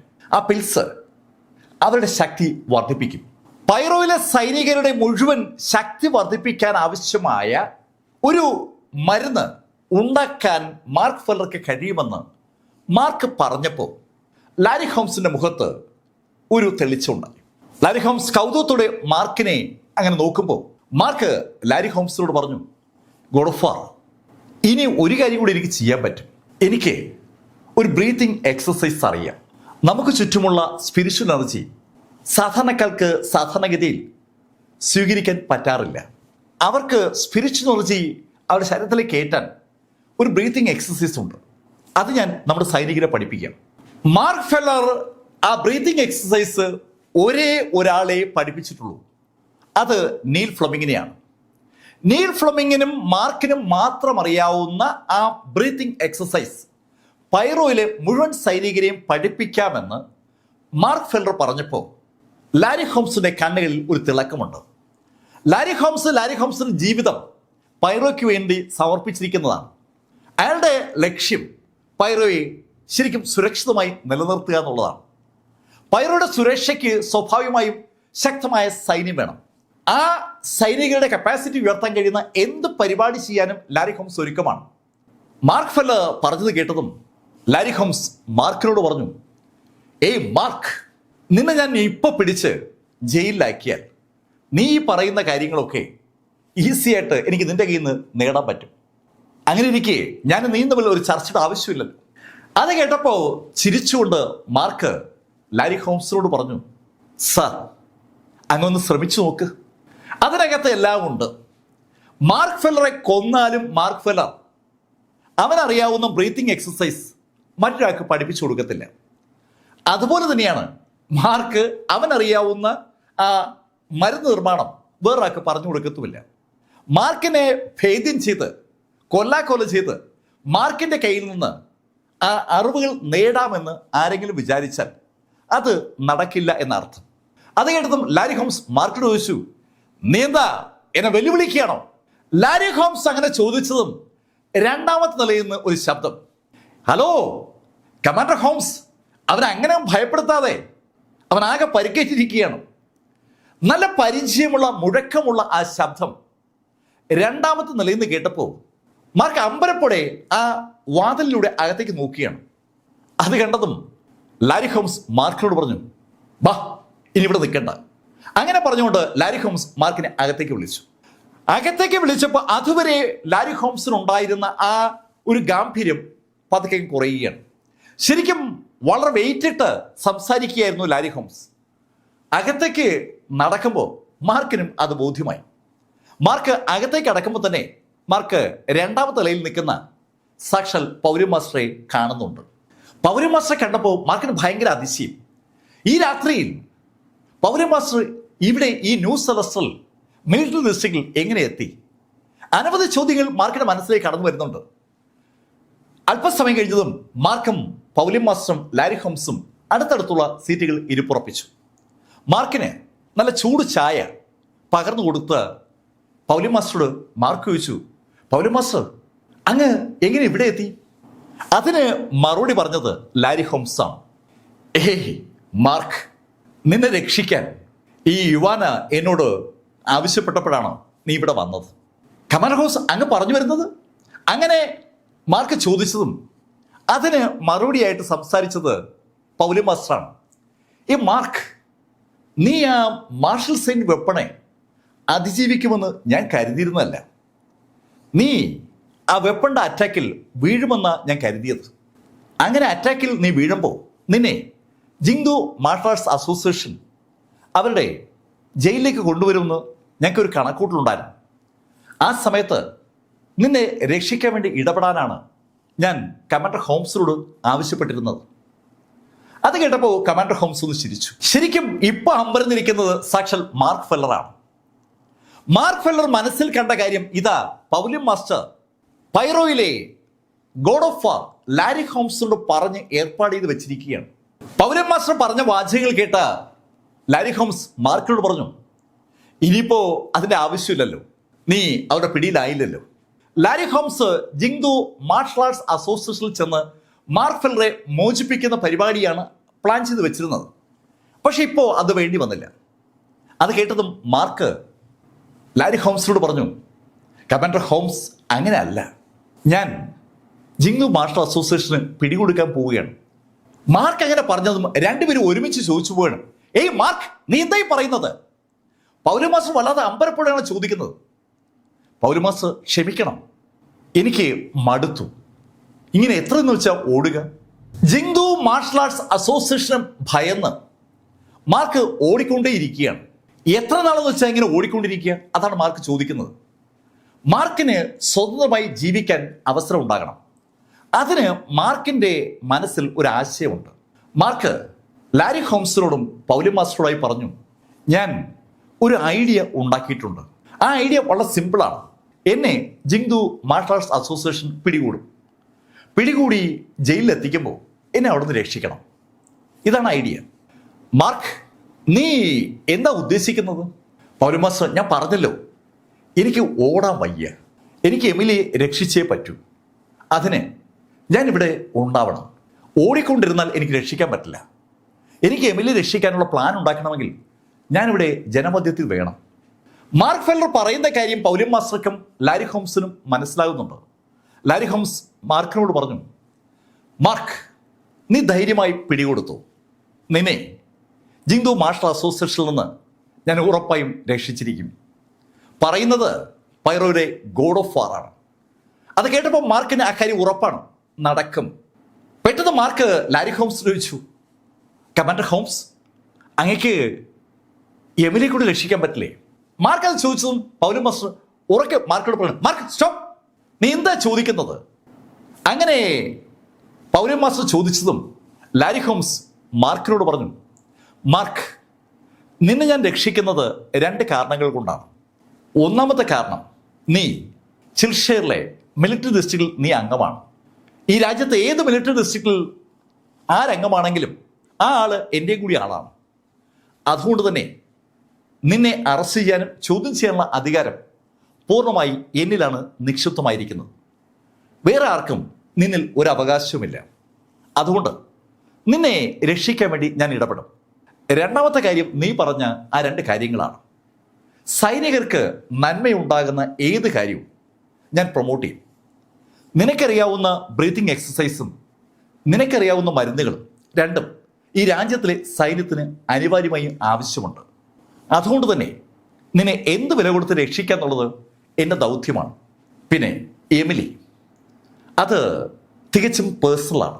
ബ്ലാക്ക് കുടുംബത്തിലെ അംഗമാണ് എമിലി. അവർക്കില്ലാത്ത താല്പര്യം ഞാൻ ആ വിഷയത്തിൽ കാണിച്ചാൽ അത് ശരിയാകില്ല. കമാൻഡർ ലാരി ഹോംസ് വളരെ വിശദമായിട്ട് തന്നെയാണ് ആ കാര്യം പറഞ്ഞത്.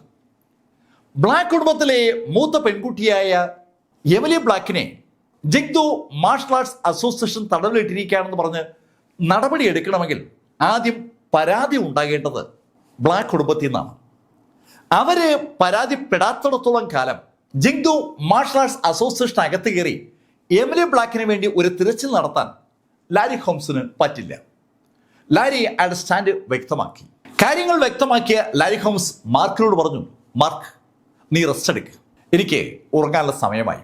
ലാരി ഹോംസ് പൗലി മാസ്റ്ററോടും മാർക്കിനോടും യാത്ര പറഞ്ഞിട്ട് അയാളുടെ മുറിയിലേക്ക് നടന്നു. പൗലി മാസ്റ്റർ മാർക്കിനോട് പറഞ്ഞു, മാർക്ക്, ഇനി നീ ഇവിടെ റെസ്റ്റ് ചെയ്യും, നിന്റെ പരിക്കുകൾ മാറ്റാനുള്ള മരുന്ന് ഞാൻ ഉണ്ടാക്കാം. അങ്ങനെ പറഞ്ഞിട്ട് അവർ അവരുടെ ആ മാന്ത്രിക നിലവറയിൽ നിന്ന് ആ നിമിഷത്തിൽ തന്നെ മരുന്നുണ്ടാക്കാനുള്ള ആ ഫർണസും കാര്യങ്ങളൊക്കെ പുറത്തെടുക്കുകയാണ്. ശരിക്കും അവരുടെ നിലവറയിൽ എപ്പോഴും അതെല്ലാം റെഡിയാണ്. ഇഷ്ടംപോലെ ഹെർബ്സും മറ്റ് അനുബന്ധ ചേരുവകളൊക്കെ അവർ കൊണ്ടു നടക്കാറുണ്ട്. മാർക്ക് കൗതുകത്തോടെ അതിൽ നോക്കുമ്പോൾ പെട്ടെന്ന് അവർ കൈയൊന്ന് ഉയർത്തി. ആ കൈ ഉയർത്തിയതും ഒരു നീല പ്രകാശം അവരുടെ കയ്യിൽ നിന്ന് സാവധാനം മാർക്കിൻ്റെ മുഖത്തേക്ക് വീണു.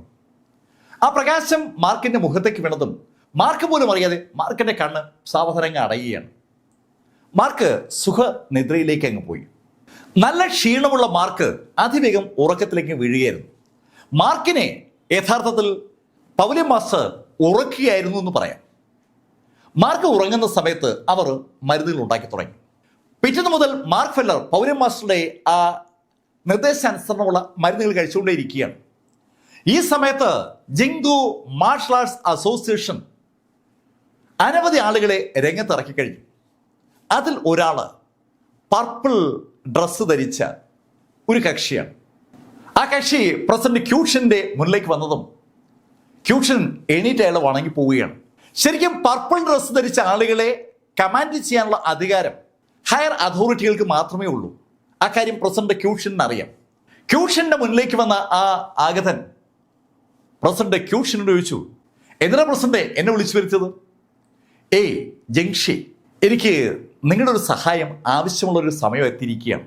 അങ്ങനെ പറഞ്ഞിട്ട് മാർക്ക് ഫെല്ലറുടെ കഥകളൊക്കെ ജംഗ്ഷിയെ പ്രസിഡന്റ് ക്യൂഷൻ ധരിപ്പിച്ചു. കഥകളൊക്കെ കേട്ട് കഴിഞ്ഞതും ജംഗ്ഷി പ്രസിഡന്റ് ക്യൂഷനോട് പറഞ്ഞു, പ്രസിഡന്റ്, ഇതിനെക്കുറിച്ച് ആലോചിച്ച് ഇനി വിഷമിക്കണ്ട, അവനെ ഞാൻ പിടികൂടാം. ജംഗ്ഷി കൂടി മാർക്ക് ഫെല്ലറെ തേടി നിരത്തിലിറങ്ങിയിരിക്കുകയാണ്. മാർക്ക് ഫെല്ലർ പോകാൻ സാധ്യതയുള്ള എല്ലാ സ്ഥലങ്ങളും അവര് അരിച്ചു പറക്കി തുടങ്ങി.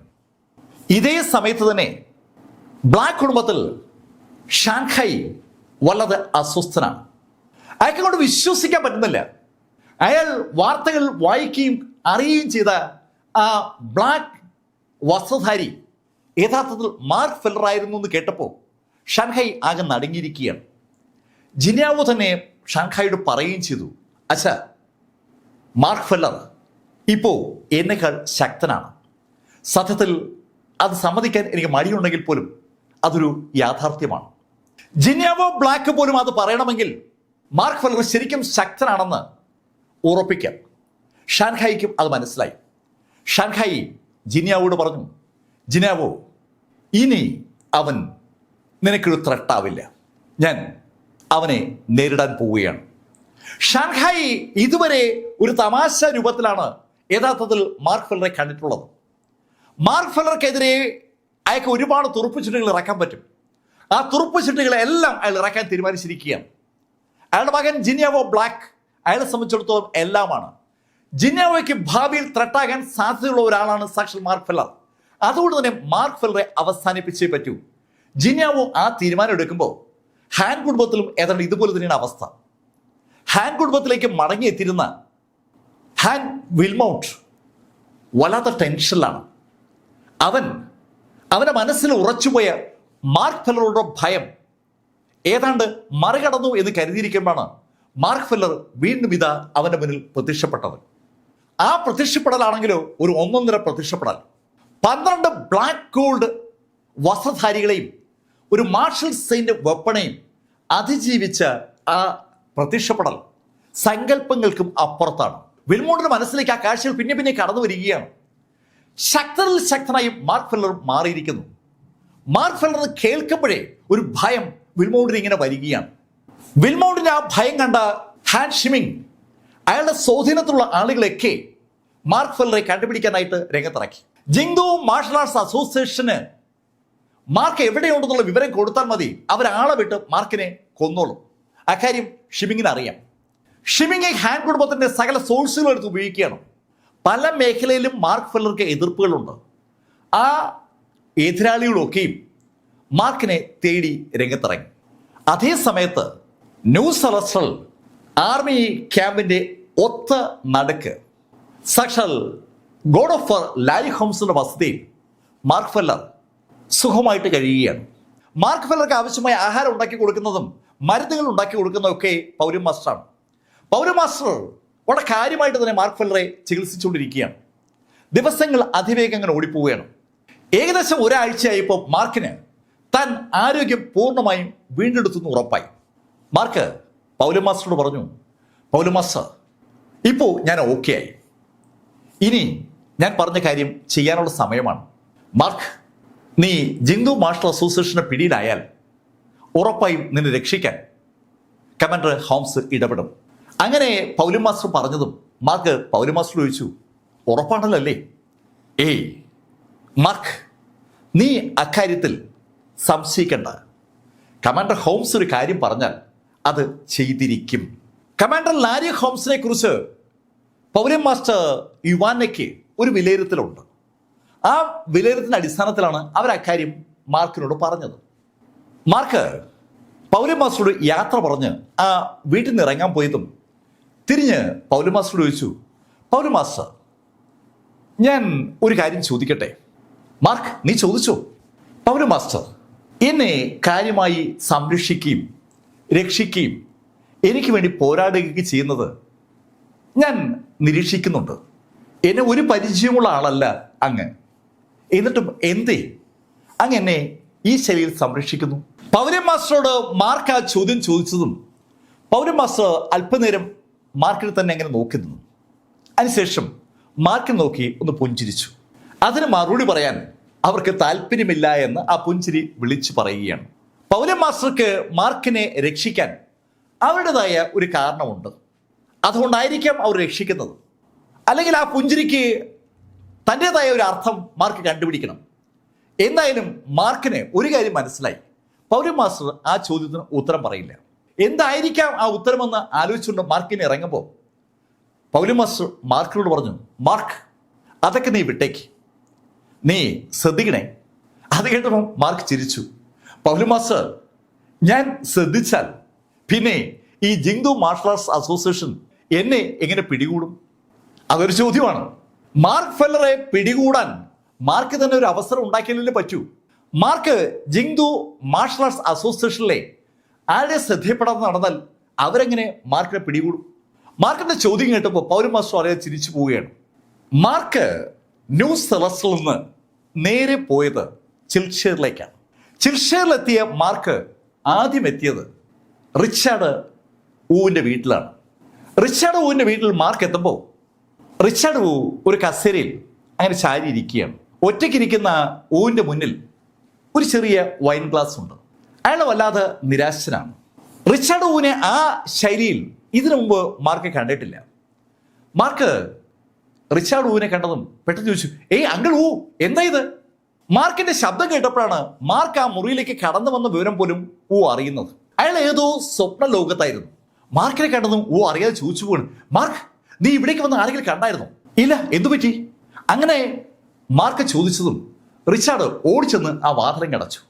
മാർക്ക്, എനിക്കിപ്പോൾ പഴയ അധികാരമൊന്നുമില്ല. അതെന്താ? മാർക്ക്, ആ ബ്ലാക്ക് കുടുംബക്കാർ ഇടപെട്ട് എന്നെ എല്ലാ പൊസിഷനിൽ നിന്നും മാറ്റി. സൈനിക ഡിസ്ട്രിക്റ്റിൽ നിന്ന് റിട്ടയർ ആയ വ്യക്തിയാണ് റിച്ചാർഡ് ഊ. എന്നാലും റിച്ചാർഡ് ഊവിന് കുറെ അധികാരങ്ങളൊക്കെ ഉണ്ടായിരുന്നു. ആ അധികാരങ്ങളൊക്കെ ബ്ലാക്ക് കുടുംബം ഇടപെട്ട് പിൻവലിച്ചിരിക്കുന്നുവെന്നാണ് റിച്ചാർഡ് ഊ മാർക്കിനോട് പറഞ്ഞത്. റിച്ചാർഡ് ഊവും മാർക്കും അങ്ങനെ സംസാരിച്ചിരിക്കുമ്പോൾ മാർക്ക് റിച്ചാർഡ് ഊവിനോട് ചോദിച്ചു, അല്ല, ഷീ എവിടെ പോയി? മാർക്ക്, അത് ഞാൻ പറയണമെന്ന് കരുതിയതാണ്. അവള് ഈ കൾട്ടിവേഷൻ ടെക്നിക്കൊക്കെ പ്രാക്ടീസ് ചെയ്ത് തുടങ്ങിയതിന് ശേഷം ആകെ അങ്ങ് മാറിയിരിക്കുന്നു. ഇപ്പോൾ എന്നോട് അധികം സംസാരിക്കാറൊന്നുമില്ല. അവള് മറ്റൊരാളായി മാറുന്നുവെന്ന് എനിക്കൊരു സംശയം. റിച്ചാർഡ് ഊ പറഞ്ഞ വാചകം മാർക്കിൽ ശരിക്കും അങ്ങ് തറച്ചു. ഷിയ ഊ മറ്റൊരാളായി മാറിക്കൊണ്ടിരിക്കുന്നു എന്നാണ് അവരുടെ അച്ഛൻ റിച്ചാർഡ് ഊ പറയുന്നത്. മാർക്ക് പെട്ടെന്ന് റിച്ചാർഡ് ഊരിനോട് ചോദിച്ചു, അല്ല, ഷിയ എത്ര മണിക്ക് വരും? മാർക്ക്, അവള് ഇപ്പോൾ വരും, ഏകദേശം 6 മണിയാകുമ്പോൾ അവൾ വരും. അവരങ്ങനെ സംസാരിച്ചുകൊണ്ടിരിക്കുമ്പോൾ സമയം 6 മണിയായി. ആ സമയത്ത് പുറത്ത് കാൽപ്പെരുമാറ്റം കേട്ടു. മാർക്കും റിച്ചാർഡും ആ വാതിൽക്കിലേക്ക് അങ്ങനെ നോക്കിയിരിക്കുമ്പോൾ വാതിൽ തുറന്ന് അകത്തേക്ക് സാക്ഷാൽ ഷിയ ഊ കടന്നു വന്നു. അകത്തേക്ക് കടന്നു വന്ന ഷിയ ദൂരം തന്നെ മാർക്കിനെ കണ്ടു. മാർക്കിനെ കണ്ടതും ഷിയ ഓടി വന്ന് മാർക്കിനെ കെട്ടിപ്പിടിക്കണേ. മാർക്ക് നീ തിരിച്ചു വന്നല്ലേ? മാർക്ക് നീ തിരിച്ചു വന്നല്ലേ? അങ്ങനെ ചോദിച്ചുകൊണ്ടാണ് മാർക്കിനെ കെട്ടിപ്പിടിക്കുന്നത്. മാർക്ക്, എനിക്കറിയാമായിരുന്നു നീ മരിക്കില്ലെന്ന്. മാർക്ക് ഫെല്ലർ മരിച്ചു പോയെന്നാണ് ഷിയാവു ധരിച്ചിരിക്കുന്നത്. എനിക്ക് ഉറപ്പായിരുന്നു നീ മരിക്കില്ലെന്ന്. വീണ്ടും വീണ്ടും അവൾ അങ്ങനെ പറയുകയാണ്. മാർക്കിനെ കെട്ടിപ്പിടിച്ചുകൊണ്ട് ഷിയ അത് പറഞ്ഞതും മാർക്ക് ഷിയയുടെ തലയിലൊന്ന് തലോടി. ഷിയ, ഞാൻ അങ്ങനെയൊന്നും ചാവത്തിലുണ്ടോ? നിന്നെയൊക്കെ ഉപേക്ഷിച്ചിട്ട് ഞാൻ എവിടെ പോകാനാണ്? അങ്ങനെ പറഞ്ഞിട്ട് ഷിയാവുവിനെ തോളി പിടിച്ച് മാർക്ക് ഒന്ന് കുലുക്കി. ഷിയയുടെ കണ്ണുകൾ ഏതാണ്ട് നിറഞ്ഞിരിക്കുകയാണ്.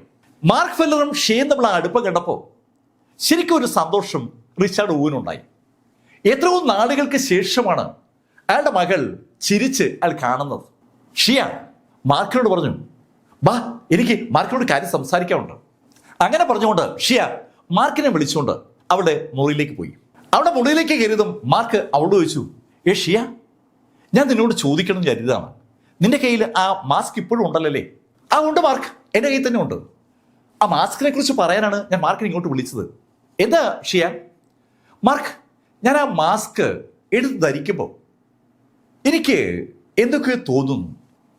അങ്ങനെ പറഞ്ഞിട്ട് അവൾ ഒളിപ്പിച്ചു വെച്ചിരുന്ന ആ മാസ്ക് പുറത്തെടുത്തു. അവള് പെട്ടെന്ന് ആ മാസ്ക് എടുത്ത് ധരിച്ചു. അവളെ മാസ്ക് ധരിച്ചതും മാർക്ക് ഫെല്ലർ ഏതൊരു വഴി പുറകിലേക്ക് അറിയാതെ മാറിപ്പോവുകയാണ്. മാർക്ക് ശരിക്കും കൃത്യമായിട്ട് ഇപ്പം ആ കാഴ്ച കാണുകയാണ്. ഇമോർട്ടൽ സ്ലേയിങ് സെക്ഷൻ അകത്ത് വെച്ച് മാർക്ക് ഫെല്ലർ കണ്ട ആ മാസ്ക് വെച്ച സ്ത്രീയും ഇതാ തന്റെ മുന്നിൽ നിൽക്കുന്ന ഷിയാവും ഒരേ ഒരാളാണ്. മാസ്ക് വെച്ച് കഴിയുമ്പോൾ രണ്ടുപേരും തമ്മിൽ ഒരു വ്യത്യാസവുമില്ല. അമ്പരപ്പിക്കുന്ന ശൈലിയിൽ ആ സമയത്ത് ഷിയാവുവിന്റെ ബോഡിയിൽ നിന്ന് ഇന്റർണൽ എനർജി പുറത്തേക്ക് വരുന്നുണ്ട്.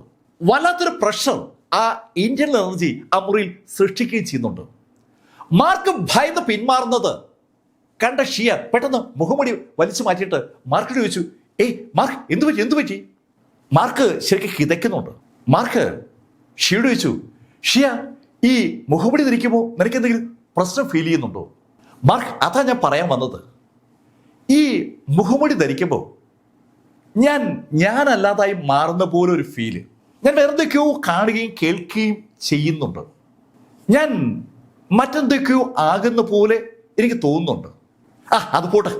അങ്ങനെ പറഞ്ഞിട്ട് ആ വിഷയത്തെക്കുറിച്ച് കൂടുതൽ സംസാരിക്കാൻ അവൾക്ക് താല്പര്യമില്ല എന്ന് തോന്നുന്ന ശൈലിയിൽ അവള് മാർക്കിനോട് ചോദിച്ചു, മാർക്ക്, വേറെ എന്തൊരു വിശേഷം? ഷിയ, നീ ഒരു കാര്യം ശ്രദ്ധിക്കണം. ഒരു കാരണവശാലും ഈ മാസ്കിനെ കുറിച്ച് നീ ആരോടും പറയരുത്. മാർക്ക്, ഞാൻ ആരോടും പറയത്തില്ല. ഷിയ, നീ ആരോടെങ്കിലും ഇതിനിടയിൽ പറഞ്ഞിട്ടുണ്ടോ? അങ്ങനെ മാർക്ക് ചോദിച്ചപ്പോൾ അവള് ഒന്ന് ആലോചിച്ചു. ഇല്ല, ഞാൻ ആരോടും പറഞ്ഞിട്ടില്ല. ഷിയ, ഉറപ്പാണല്ലോ അല്ലേ? അതിന് ഷിയ മറുപടി ഒന്നും പറഞ്ഞില്ല.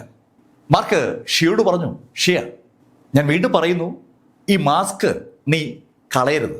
ഇത് നിന്റെ കയ്യിലുള്ള കാര്യം ഒരാളും അറിയുകയും ചെയ്യരുത്. നീ രഹസ്യമായി സൂക്ഷിക്കണം. മാർക്കിന്റെ സകല സ്വപ്നങ്ങളും ഇപ്പോ ആ മാസ്കുമായി കണക്റ്റഡ് ആണ്. ആ മാസ്ക് ഉണ്ടെങ്കിലേ ആ രണ്ട് ഡെഡ് ബോഡികളെയും ആക്ടിവേറ്റ് ചെയ്യൂവെന്ന് മീശ മാർക്കിനോട് ഉറപ്പിച്ച് പറഞ്ഞിരിക്കുകയാണ്. ആ ഡെഡ് ബോഡികൾ ആക്ടിവേറ്റ് ചെയ്താൽ മാത്രമേ മാർക്കിന് ജിങ്ദു മാർഷൽ ആർട്സ് അസോസിയേഷനിലെ ആളുകളുമായി ഫൈറ്റ് ചെയ്യാൻ പറ്റൂ. ആ രണ്ട് ഡെഡ് ബോഡികളും ഉണ്ടെങ്കിൽ മാർക്കിന് ജിങ്ദു മാർഷൽ ആർട്സ് അസോസിയേഷനെ നിയന്ത്രിക്കാൻ പറ്റും. ആ ഒരു ഫീൽ ഇപ്പോൾ മാർക്കിനുണ്ട്. മാർഷൽ സെയിന്റ് വെപ്പണെ നിഷ്പ്രയാസം തടുത്തിരിക്കുകയാണ് ആ രണ്ട് ഡെഡ് ബോഡികളും. അവരുടെ ശക്തി മാർഷൽ സെയിന്റിനേക്കാൾ വളരെ വളരെ മുകളിലാണ്. അക്കാര്യം മീശ നേരത്തെ തന്നെ മാർക്കിനോട് സൂചിപ്പിച്ചതാണ്. മാർക്കിന് ഇപ്പോൾ അത് ബോധ്യവുമാണ്. പക്ഷേ ആ ഡെഡ് ബോഡികളെ നിയന്ത്രിക്കുമ്പോൾ മാസ്ക് കയ്യിൽ വേണമെന്ന് മീശ ഉറപ്പിച്ച് പറഞ്ഞിരിക്കുന്നതോടുകൂടിയാണ് മാർക്ക് ജിങ്ദു മാർഷൽ ആർട്സ് അസോസിയേഷന്റെ അടുത്തുനിന്ന് ഓടി നേരെ ചിൽഷയിലെത്തിയത്. മാർക്ക് ഷിയാവുവിനോട് അങ്ങനെ പറഞ്ഞതും ഷിയാവു ആ മാസ്ക് വളരെ സുരക്ഷിതമായ ഒരു സ്ഥലത്ത് വെച്ചു. അവൾക്ക് മാത്രം അറിയാവുന്ന ഒരു സ്ഥലത്തേക്ക് അവളോട് ഒളിച്ചു വെക്കുകയാണ്. അങ്ങനെ അവൾ അത് ഒളിച്ചു വെച്ചതും രണ്ടുപേരും ചിരിച്ചുകൊണ്ട് ആ മുറിയിൽ നിന്ന് പുറത്തേക്ക് ഇറങ്ങി. രണ്ടുപേരും ചിരിച്ചുകൊണ്ട് മുറിയിൽ നിന്ന് പുറത്തേക്ക് ഇറങ്ങിയിരുന്ന കണ്ടതും റിച്ചാർഡ് ഊവിന് ഒരുപാട് സന്തോഷം. ഷിയ അടുക്കളയിലേക്ക് നീങ്ങിയതും മാർക്ക് ഫെല്ലറെ അടുത്തേക്ക് വിളിച്ച റിച്ചാർഡ് മാർക്കിനോട് ചോദിച്ചു, മാർക്ക്, ഞാൻ ചോദിക്കുന്നതുകൊണ്ട് നീ തെറ്റിദ്ധരിക്കരുത്. നീയും ഷിയും തമ്മിൽ വേറെ എന്തെങ്കിലും? അങ്കിൾ, അങ്ങനെ എന്താ ഈ പറയുന്നത്? അവള് എൻ്റെ കുഞ്ഞനുജത്തിയല്ലേ, അവൾക്ക് വേണ്ടി ജീവൻ കളയുന്നതിലും എനിക്ക് വേറെ വിരോധമൊന്നുമില്ല. മാർക്ക് ഫെല്ലർ അങ്ങനെ പറഞ്ഞപ്പോൾ റിച്ചാർഡ് വൂവിൻ്റെ കണ്ണങ്ങ് നിറഞ്ഞു. റിച്ചാർഡ് വൂ മാർക്കിനോട് പറഞ്ഞു, മാർക്ക്, നീ പറഞ്ഞു കേട്ടപ്പോൾ എനിക്കൊരു ആശ്വാസം. പക്ഷെ മാർക്ക്, നീ അധിക സമയം ഇവിടെ നിൽക്കണ്ട. റിച്ചാർഡ് വൂവിനോടും ഷിയ വൂവിനോടും യാത്ര പറഞ്ഞ് മാർക്ക് ആ രാത്രി തന്നെ നേരെ പോയത് ക്യാൻ സിറ്റിയിലേക്കാണ്. ക്യാൻ സിറ്റിയിലെ ഗ്രീൻമൂൺ വില്ല പഴയ പേരിലേക്ക് മടങ്ങിയിരിക്കുകയാണ്. ഗ്രീൻമൂൺ വില്ല വീണ്ടും സെയിന്റ് കൺഫ്യൂഷൻ സെക്ഷൻ എന്ന പേര് സ്വീകരിച്ചിരിക്കുകയാണ്. ഇപ്പോൾ ആ സെക്ഷന്റെ പൂർണ്ണ അധികാരി ഡെങ് ഷാങ്. നേരം ഏതാണ്ട് പുലർന്നിട്ടേ ഉള്ളൂ. രാവിലെ ഏകദേശം ഒരു 7-7:30 മണിയാവും. ആ സമയത്ത് ഡെങ് ഷെങ് ഷെൻ യാനിക്കിന്റെ മുറിയിലേക്ക് വന്നു. ഷെൻ യാനിക്കിന്റെ മുറിയിൽ ഷെൻ യാനിക്കിന്റെ അടുത്ത് വന്നിരുന്ന ഡെങ് ഷെങ് അവന്റെ ഒരു കൈ അവളുടെ തുടയിൽ വെച്ചിരിക്കുകയാണ്. ശരിക്കും അധികാരഭാവത്തോടുകൂടി സുന്ദരിയായ ഷെനിനെ തൊടാൻ ഇപ്പോൾ അയാൾക്ക് ഒരു മടിയില്ല. അവളുടെ തുടയിൽ കൈവച്ചിരിക്കുന്ന ഡെങ് ഷെങ് അവളോട് പറഞ്ഞു, ഏയ് ഷെൻ, നീ ഇത്ര മസിൽ പിടിക്കേണ്ട കാര്യമൊന്നുമില്ല. നീ എന്നോടൊപ്പം നിന്നാൽ നിനക്ക് എല്ലാ സൗകര്യങ്ങളും ഇവിടുന്ന് കിട്ടും, അല്ലെങ്കിൽ നീ ശരിക്കും ബുദ്ധിമുട്ടും. ഡെങ് ഷെങ് അങ്ങനെ പറഞ്ഞതും ഷെൻ യാനിക് ഡെങ് ഷെങ്ങിനോട് ചോദിച്ചു, ഏയ് ഡെങ് ഷെങ്, മാർക്ക് ഫെല്ലർ മരിച്ചിട്ടില്ലാത്ത കാര്യം നീ മറന്നു പോവുകയാണെന്ന് തോന്നുന്നു. ഹേയ് ഷെൻ, നീ എന്താ മാർക്കിന്റെ പേര് പറഞ്ഞ് എന്നെ ഭയപ്പെടുത്താൻ പോവുകയാണോ? മാർക്ക് എനിക്ക് മുന്നിൽ ഒന്നുമല്ല. മാർക്ക് മരിച്ചിട്ടില്ലെങ്കിൽ തന്നെ എന്താ? അവനെ ജിങ്ദു മാർഷൽ ആർട്സ് അസോസിയേഷൻ എന്ന് പൊക്കിയെന്ന് ചോദിച്ചാൽ മതി. അവനെ പൊക്കിയാൽ അന്ന് അവൻ്റെ അന്ത്യമാണ്. ഷെൻ, നീ മാർക്കിന്റെ പേര് പറഞ്ഞ് എന്നോട് ഇടയനാണ് ഉദ്ദേശിക്കുന്നെങ്കിൽ ഷെൻ, നീ ശരിക്കും ബുദ്ധിമുട്ടും. നിനക്കറിയാമല്ലോ, ഇവിടെ ഈ അസോസിയേഷനകത്ത്, ഈ സെക്ഷനകത്ത് നിന്നെ ഇഷ്ടപ്പെടുന്ന, നിന്റെ ഈ ബോഡി ഇഷ്ടപ്പെടുന്ന ഒരുപാട് ആളുകളുണ്ടെന്ന്. അങ്ങനെ അയാൾ പറയുമ്പോൾ അയാൾ ഷെന്നിനെ തല മുതൽ കാൽപാദം വരെ ഒന്ന് നോക്കുകയാണ്. ശരിക്കും സുന്ദരിയാണ് ഷെൻ. ഷെൻ ആ നോർത്ത് ഈസ്റ്റ് മേഖലയിൽ ശരിക്കും അറിയപ്പെടുന്ന സുന്ദരിയായിരുന്നു. അവളെ അവിടെ നിന്ന് മാർക്കാണ് സെക്ഷൻ ഷിഫ്റ്റ് ചെയ്തപ്പോൾ ക്യാൻ സിറ്റിയിലേക്ക് കൊണ്ടുവന്നത്. ക്യാൻ സിറ്റിയിലെയും ഏറ്റവും വലിയ സുന്ദരി ആരെന്ന് ചോദിച്ചാൽ ഇപ്പോൾ ഒറ്റ ഉത്തരവേ ഉള്ളൂ, അത് ഷെൻ യാനിക്കാണ്. ആ ഷെൻ യാനിക്കിനെ കണ്ടാൽ ഇഷ്ടപ്പെടാത്ത ആരും ഉണ്ടാവില്ല. അവിടെ മാർഷൽ ആർട്ടിസ്റ്റുകളായി പ്രാക്ടീസ് ചെയ്യാൻ വന്നിരിക്കുന്ന ഒരുപാട് ചെറുപ്പക്കാർക്ക് ഷെൻ യാനിക്ക് ഒരു ഹരം തന്നെയായിരിക്കും. ആ യാഥാർത്ഥ്യം ഡെങ് ഷെങ്ങിന് അറിയാം. ഡെങ് ഷെങ് ഷെൻ യാനിക്കിനോട് പറഞ്ഞു, ഷെൻ, നീ എനിക്ക് വഴങ്ങി എന്നോടൊപ്പം നിന്നാൽ നിനക്ക് സുഖമായി ജീവിച്ചു പോവാം, ഇല്ലെങ്കിൽ നീ ഇവിടെയുള്ള എല്ലാ ചെറുപ്പക്കാരുടെയും കൈക്കരുത്ത് അറിയും. ഞാൻ നിന്നെ അവന്മാർക്കങ്ങ് എറിഞ്ഞു കൊടുക്കും. ശരിക്കും ഒരു കാൾ ഗേളിനെ കൈകാര്യം ചെയ്യുന്ന ശൈലിയിൽ ഷെൻ യാനിക്കിനെ കൈകാര്യം ചെയ്യുമെന്നാണ് ഡെങ് ഷെങ് പറഞ്ഞു വരുന്നത്. അങ്ങനെ ഡെങ് ഷെങ് പറഞ്ഞതും ഷെൻ യാനിക് ഒന്ന് കാർക്കിച്ച് ഒരൊറ്റ തുപ്പൽ. തികച്ചും അപ്രതീക്ഷിതമായി തൊട്ടടുത്ത് നിന്ന് ഷെൻ യാനിക് കാർക്കിച്ച് തുപ്പിയതും ആ തുപ്പലെല്ലാം കൂടി ഡെങ് ഷെങ്ങിന്റെ മുഖത്തേക്ക് വീണു. ഡെങ് ഷെങ് ആ സെക്ഷന്റെ തലപ്പത്ത് നിൽക്കുന്ന ആളാണ്. അവന്റെ തന്നെ സ്വന്തം പ്രതിമ ഉണ്ടാക്കി ഇപ്പോൾ ആ സെക്ഷൻ മുന്നിൽ പ്രതിഷ്ഠിച്ചിരിക്കുകയാണ്.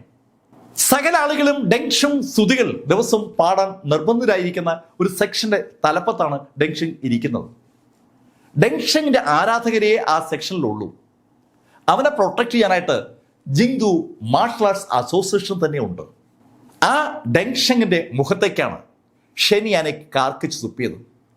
ദേഷ്യം വന്ന ഡെങ് ഷെങ് ചാടി എണീറ്റു.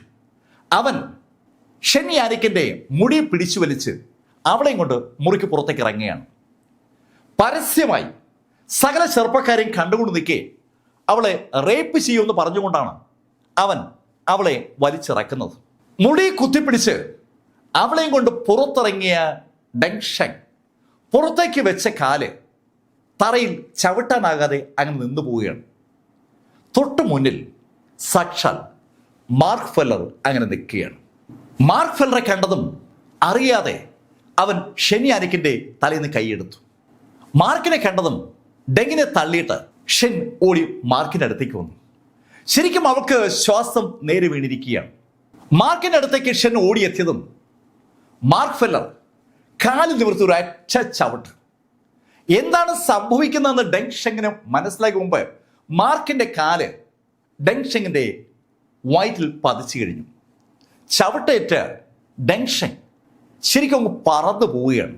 അവൻ ആ കോറിഡോറിൽ എവിടേക്ക് ഇടിച്ചു എന്ന് അവന് പോലും അറിയത്തില്ല. ആ കോറിഡോറിലുള്ള പല തൂണുകളിലും അവ ഇടിച്ച് ഒരു പരുവത്തിൽ സ്റ്റെപ്പിൻ്റെ അടുത്ത് വീണു.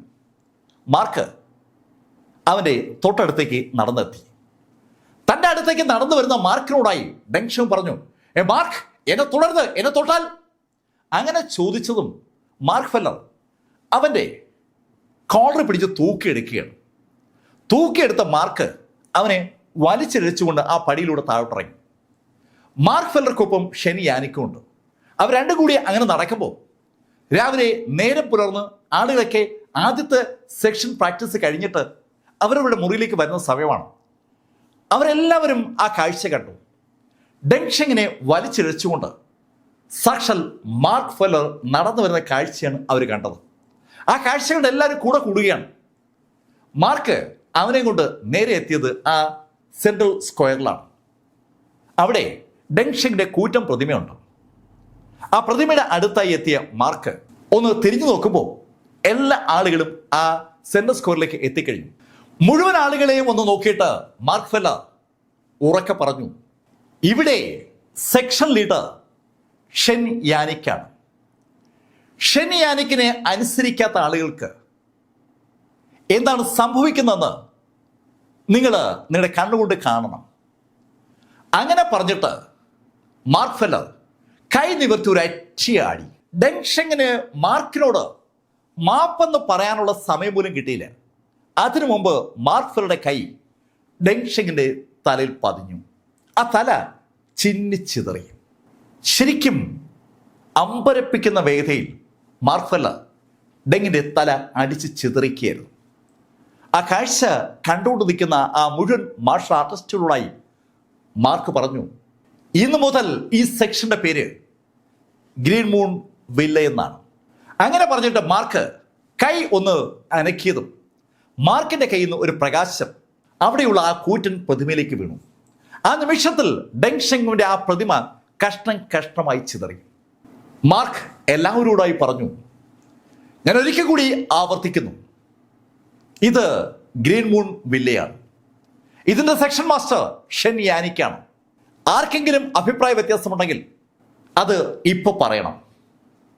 സകലരും ഒരുമിച്ച് പെട്ടെന്ന് മാർക്ക് ഫെല്ലറോട് പറഞ്ഞു, ഞങ്ങളുടെ സെക്ഷൻ മാസ്റ്റർ ഷെൻ യാനിക്ക് തന്നെയാണ്.